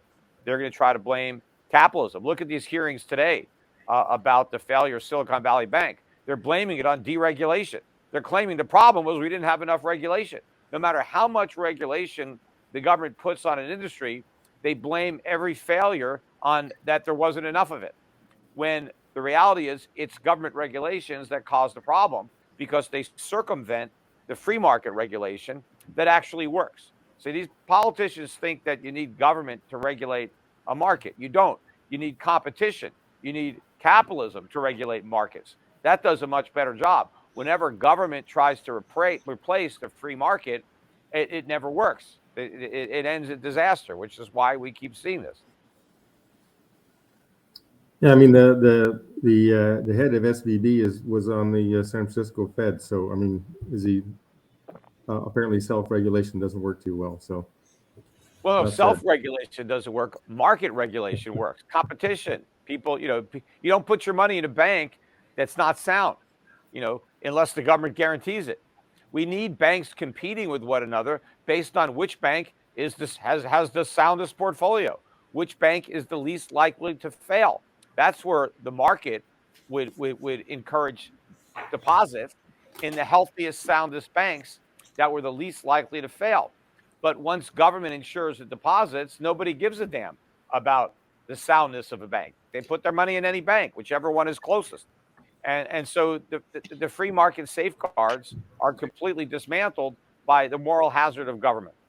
And so on the idea of moral hazards and how individuals can safeguard and protect themselves, we have a question from Thierry asking about goldbacks.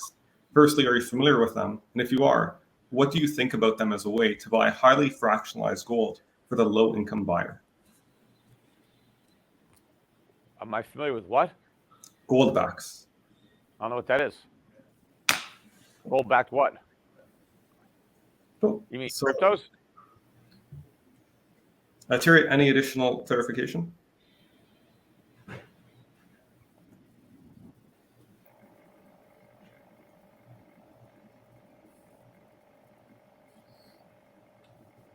Well, so we'll move on from that question, and as more information comes in, I'll pass it along. The other question that we have from the audience is from John, also to Peter Schiff, asking around any interesting aspects of ESG affecting your strategy and your decision making. In particular, do you perform ESG due diligence on your investments? No, I mean, I'm not in charge of the portfolio management. I don't pick the stocks. But no, we're not, basing our stock selection in any of our strategies on ESG. We're investors. We're not activists, and we're trying to generate good returns. And so we're investing in companies that are focused on the bottom line, on generating returns, and minimizing risk to the shareholders. I'm not investing in some company because of their virtue signaling about the environment or any of these other causes that they want to prioritize over their real business, which is to, if it's a mine, it's to, generate profits for the shareholders through the mining of precious metals, the acquisition of reserves, and growing the value of the business. That's what I care about. The rest of it's going to take care of itself. If people are interested in supporting all sorts of causes, then they could take the dividends that they earn on their investments or profits from selling, and they can contribute to charities or do what they want. But these corporations are not charitable enterprises. That's not why they've been formed. That's not why they're there. I think part of the problem with companies like Silicon Valley Bank is they spent too much time paying attention to all this nonsense and not worrying about the risks inherent on their balance sheet from all these long duration, low yielding bonds that they were foolish enough to load up on. Any additional analysis or commentary, David, Rick, or Wes, on the ESG theme? Look, I'd just say that mining companies in general have been doing ESG for a long time. Mining is a local enterprise, and you have to work with the communities. You have to have a dialogue and develop a project in concert with the local community. We've been doing that a long time. Do we always fill out the scorecard? Probably not. And is that a good thing to do? Maybe it is. But I would agree with Peter. I think there's been far too much attention on trying for companies, trying to look like they're doing the right things when they're not. I mean, Nike, runs all sorts of sweatshops all over the world, but they have a good scorecard, I'm sure. Rick nails it exactly on the head. I think the mining industry as a whole has always been under more scrutiny than perhaps a lot of other sectors in terms of their environmental stewardship and responsibilities, and mining companies do a good job of that. They are, particularly companies in Canada and the US, have done an excellent job in terms of setting standards for environmental stewardship that other countries have to strive towards, and that's a good thing. Same with hiring practices, same with contributing to the local economy and working with local interest groups and being productive members of society. I mean, that's the entire process. So, as a junior explorer, we don't have that much opportunity to demonstrate that, but that's just part of the game. We're just trying to find ounces of gold in the ground, and that's what our focus is directed towards. Definitely makes sense. As the global macroeconomic environment shifts, Mark asks, what implications will the recent Saudi and China oil refinery deal have on the US dollar, price of oil, and price of gold?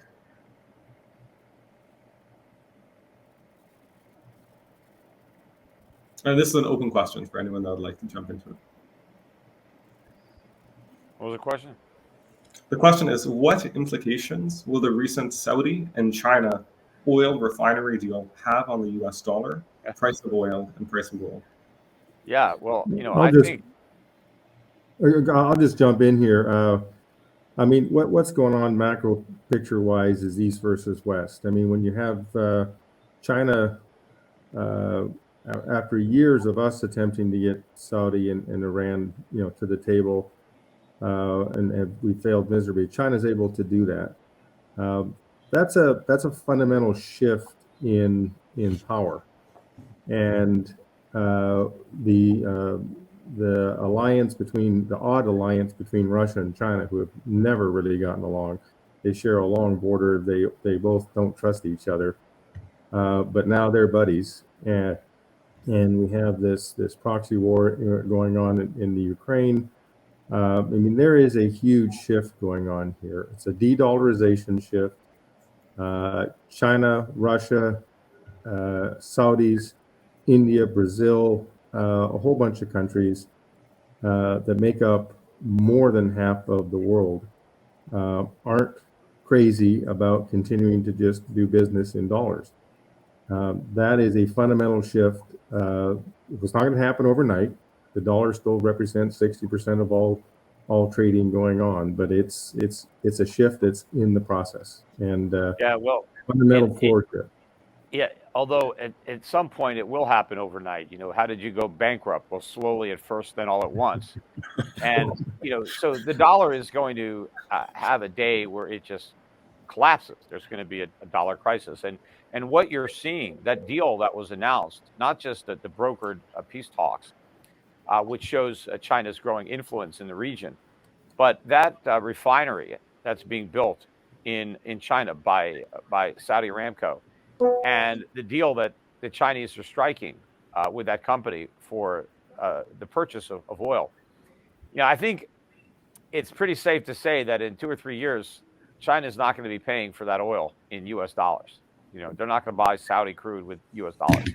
They're going to be transacting in their own currency or in gold or something, but it's not going to be the U.S. dollar. And if you look at the countries that were just mentioned, I mean, these are some of the countries with which the United States runs the largest trade deficits.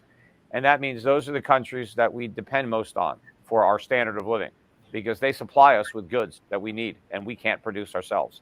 And we're able to acquire those goods at no cost because we just print money. It costs us nothing, and we just use that.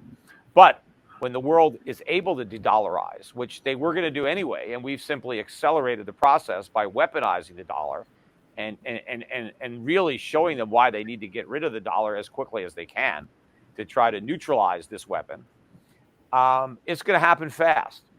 And when the dollar crashes, American trade deficits go away because we can't afford to import anymore, because we can only import if we can export. And we can't export because we don't produce, because we don't have the factories. We don't have the supply chains. We don't have the skilled labor. So, our whole standard of living is going to come collapsing down. And I do think that in that de-dollarized world, what is going to be the primary reserve asset?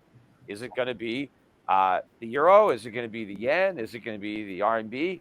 I don't think so. I think there's only one qualified, monetary instrument that can supplant the dollar, and that's gold. That's it. I mean, before the dollar, it was gold.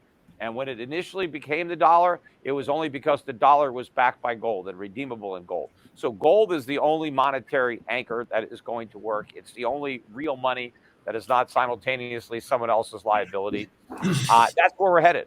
And that's going to be the irony for all these crypto guys, because they think gold is dead. No.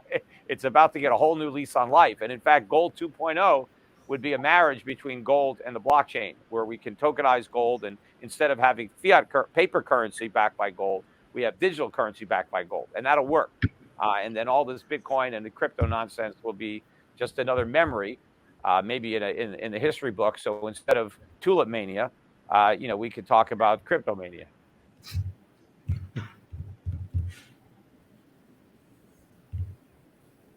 Peter, there's another Peter named Peter Zeihan. He was a geopolitical strategist, and he talks quite broadly around his forecast and projections for what's going to happen as the world ultimately bifurcates in its economic systems. And he paints a rather optimistic view of North America. In particular, his argument is that uniquely North America as a continent is best situated to experience economic growth and development because of the resources that are local to the grounds and areas here, because of the knowledge and institutions that we have, our population, etc. David, Rick, Wes, each of you are at a various point of the exploration, development, production life cycle here in North America at least one project. What are your thoughts around the future of North America's prosperity?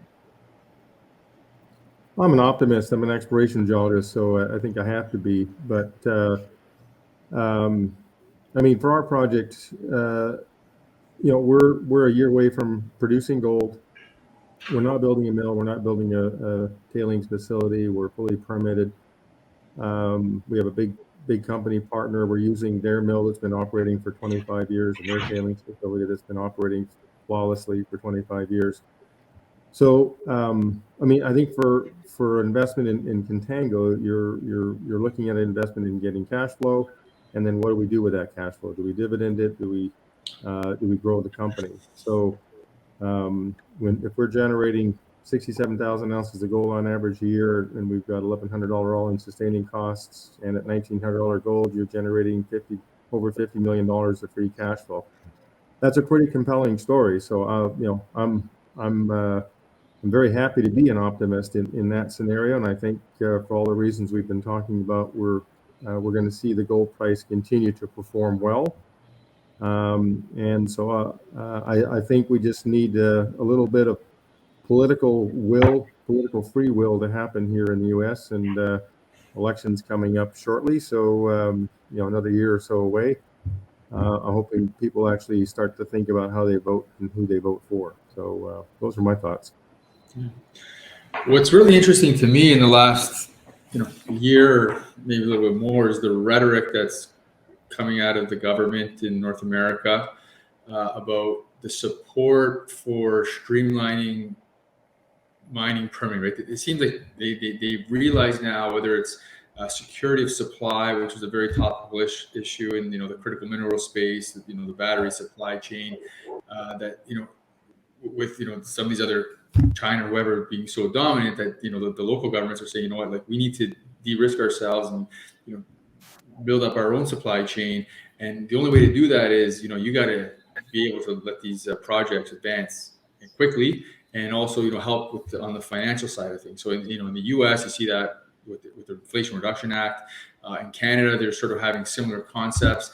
We're starting to see a lot of the right verbiage coming out of the government. Obviously it's early days, so let's see how this plays out. But I think that's setting the table for significant advancements to the industry, right? Like, the problem, like I mentioned earlier, this stuff takes time. The permitting process is a big part of it. Obviously, a lot of that is for good cause. You want to make sure that these are sound. You want to make sure that the right environmental protocols are being followed, etc. But there's reasonability here. So if that can sort of continue to play out, I think that'll be very helpful. And the fact that we see governments investing financially in these projects is a huge shift, right? I know in the Yukon, where we are, the federal and territorial government have made direct dollar investments to specifically help support mining, exploration and development.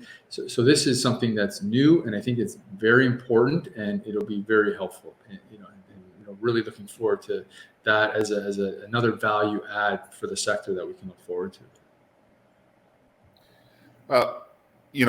It's too bad Rick had to drop off, but he's absolutely there's really few things on earth less useful than a pessimistic exploration geologist. So I have to agree with that. But North America does have the goods. We've got everything we need here. And the problem, I think, the North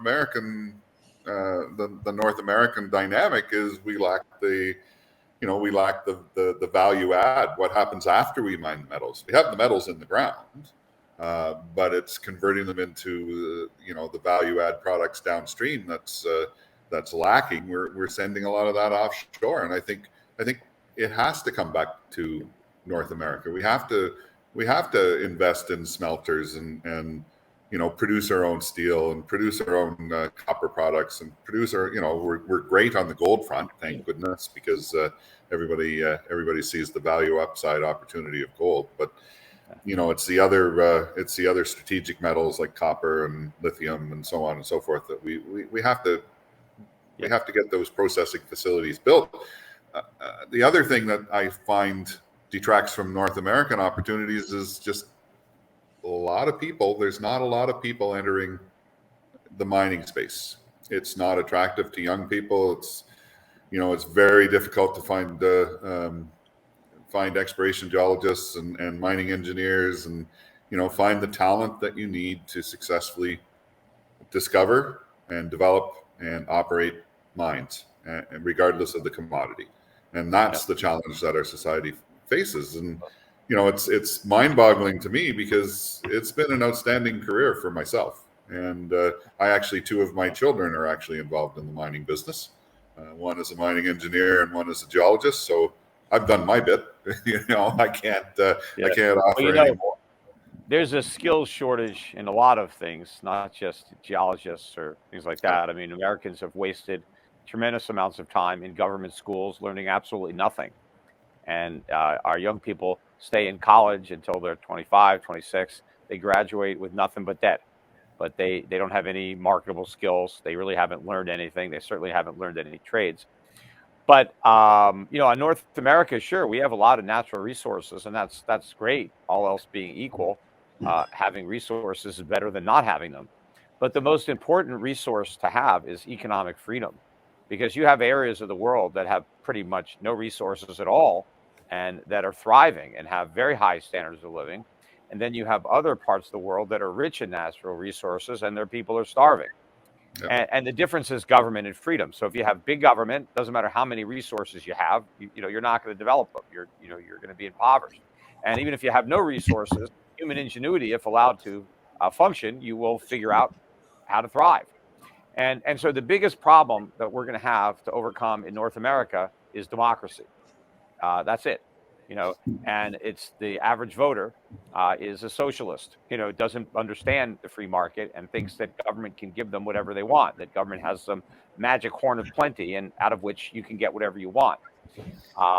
And so, when we go through this next crisis, it could be a catalyst for a totalitarian society to emerge. I mean, we've been moving in that direction for years and years in the United States. We've been moved away from freedom towards totalitarian or socialism, and we could advance in that direction much quicker if we have, or when we have, the acceleration of this current crisis, and when inflation really starts to rear its head, and the policy response is price controls, and then we have shortages and black markets and blackouts and riots and all sorts of things. That's a fertile environment for corrupt government to usurp even more power. So it's hard to necessarily be an optimist. I mean, you can hope for the best, but I don't know that I would want to bet on it.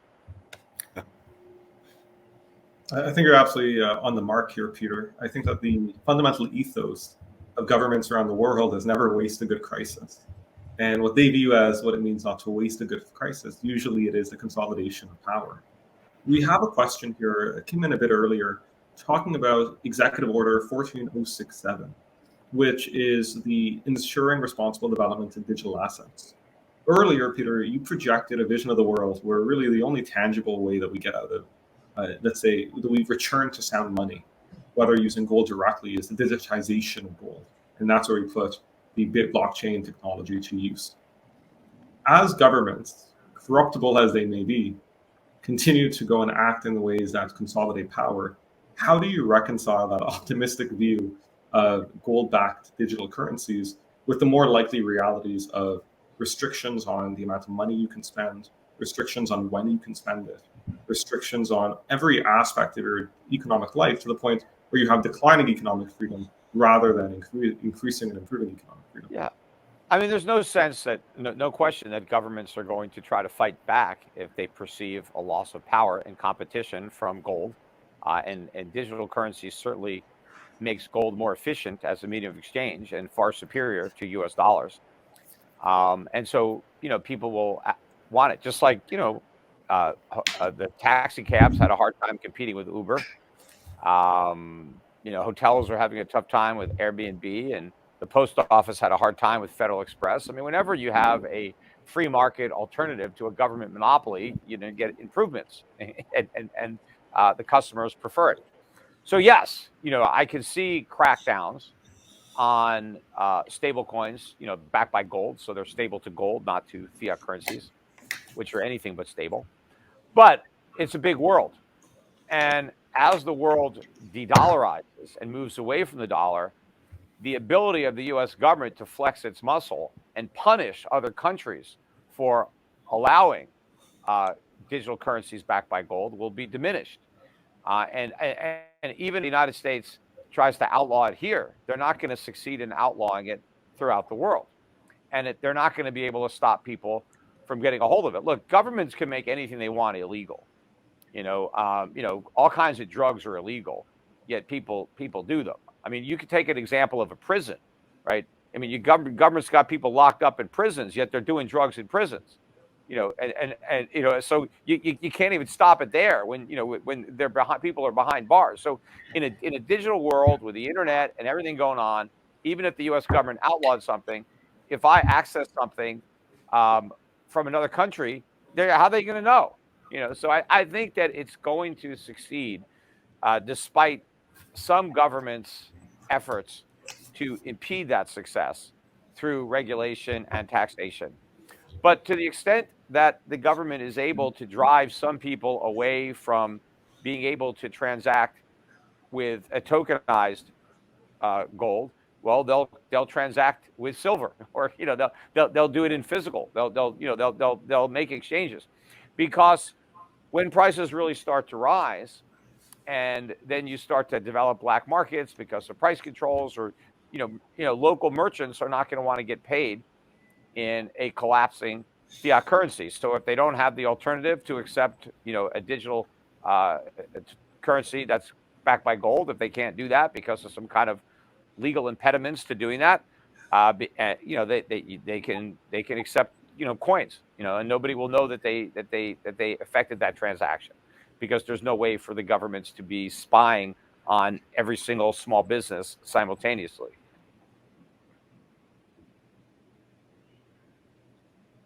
Very cool. David, I see the gears turning in your head. I wonder if there's any additional commentary you'd like to add there. No, I think it's, we're living in a very interesting time where new dynamics can shape how, the system is revolutionized, right? We don't know what that's going to look like. And, what's interesting is, we may have this marriage of old and new. I think the fundamentals are, very sound for, barring an Armageddon for these commodities like we talked about. And if the eventuality is this new, more efficient, more stable, more reliable system, I think that everyone's going to be better off, in the long run for that. And we need these, open markets to be able to sort of help drive this type of innovation, which is what we should be, supporting. Very cool. I think it all points to Peter's earlier point, where he talked about the importance of a free market economy. And I mean, I think that marriage between gold and digital currencies is just going to make everything more efficient, right? Yeah, it would already be happening to a bigger degree right now if it wasn't for all the anti-money laundering laws that are already on the books that really add to the cost of doing this. So, if we had a free market right now, if you didn't have to comply with very expensive and complicated rules, we would already have, I think digital currencies backed by gold would be flourishing right now. I mean, I think they would be in widespread use. I think the reason they're not is because the government has already erected a pretty substantial barrier. But as the inflation rates accelerate and the benefits of real money continue to gain value, at some point, the value will exceed the cost of complying with the regulations, and then they'll really flourish. Yeah. Very cool. Now, folks, we're approaching the end of time, but there are 3 unasked questions from the audience that I'd love to ask in speed round. So to either Wes or David, the first one can be for either of you. Why do junior miners never seem to set any target dates for going into production? Haven't they got a target date? This is asked by Tim. Well, they shouldn't be going into production is the short answer, because junior miners, that's not their expertise. Their job is to go out and find gold deposits, not to develop them. Yeah, I agree with that. That's where you get your most leverage as well. You guys did a piece on the Lassonde curve a little while ago, and investors in that space, you're investing in the equities are leveraged to the commodity mostly, and as you get more and more junior, you have more and more leverage. So if you're looking for your best bang for your buck, you want to be into that phase right early on or pre-discovery, and hopefully hope for that exit through the M&A activity with a major. Exactly. On 6.com, if you type in Lassonde curve in the search bar at the top, I think we have a full video series, I think with David actually as one of the speakers there, And so there's a lot of really wonderful content there, just for anyone that's listening.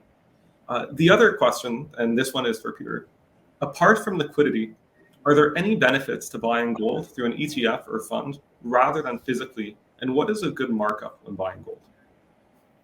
Well, there are some benefits. It's certainly a lot easier, especially if you're dealing with a retirement account where you have to have a third-party custodian anyway. I mean, we help people through Shift Gold set up self-custodied IRAs where they can own physical gold, but there's a cost there. It's more expensive than just buying the ETF. But ultimately, I think gold-backed digital currencies could make ETFs obsolete, because I think they'll actually be able to have an even superior cost equation for holding your gold. And of course, you'll have the added advantage of the greater utility of being able to use it. So, if I have a share of an ETF, the only way I can access that is to sell it and get dollars and then spend those dollars. But if I owned a gold-backed crypto, I could just spend my gold, just like I would have instantaneous access to utilize that savings in any kind of commercial transaction I wanted with anyone anywhere in the world. So you have that added utility that you would not get if you had your money tied up in an ETF in a brokerage account, where it would take you several days to maybe access it in a way that you could then send somebody a bank wire or a check, which would be even more expensive than directly transferring some of your gold tokens. I mean, if I can't send you, if I have shares of an ETF, I can't, send you some of my shares. I mean, I can sell them and then send you the money. But if you have gold-backed tokens, I can just send you the tokens. I don't have to sell them. Just send them whatever, however many you need, or a fraction thereof. You can break them up into a tiny fraction. So you can send $10 worth of gold anywhere in the world, anytime you wanted to. So I think that will compete. But for a lot of people, yeah, I mean, right now, given the option of storing gold or silver, some people are worried about having to pay insurance. Some people are afraid they may lose it. Somebody may steal it. So these things, as long as the costs are not that high, you're basically paying storage costs. That's really what the ETF is. You can buy them for next to nothing. The brokerage commission is very low. You can get free trades at a lot of these discount brokers. So the real cost is the embedded storage cost. That's inside these ETFs, right? You're paying somebody maybe 25 basis points, 20 basis points to store your gold. Now, if you want to do it yourself, well, then you don't have to pay the storage fees. But, you have other costs. You have shipping, right? Insurance, other things costs that you might incur in storing your own metal. But yeah, do you take an added risk? Yeah. What if the ETF doesn't really have the gold? What if it's what if, then yeah, this price could drop a lot if it turns out that there was a fraud. But, there's auditing and there are independent audits and ways, people look at these things and they verify that it's legit. So if you buy, a well-known ETF, that risk is probably small. I mean, again, you can store the gold yourself and somebody can steal it. So there's always that risk. Very cool. And last question, this time over to Wes and David. This is a question asked by Michael. Over the last few years, most economic studies have used discount rates between 5 and 8%. What should the discount rate be now to compensate for current higher interest and inflation rates?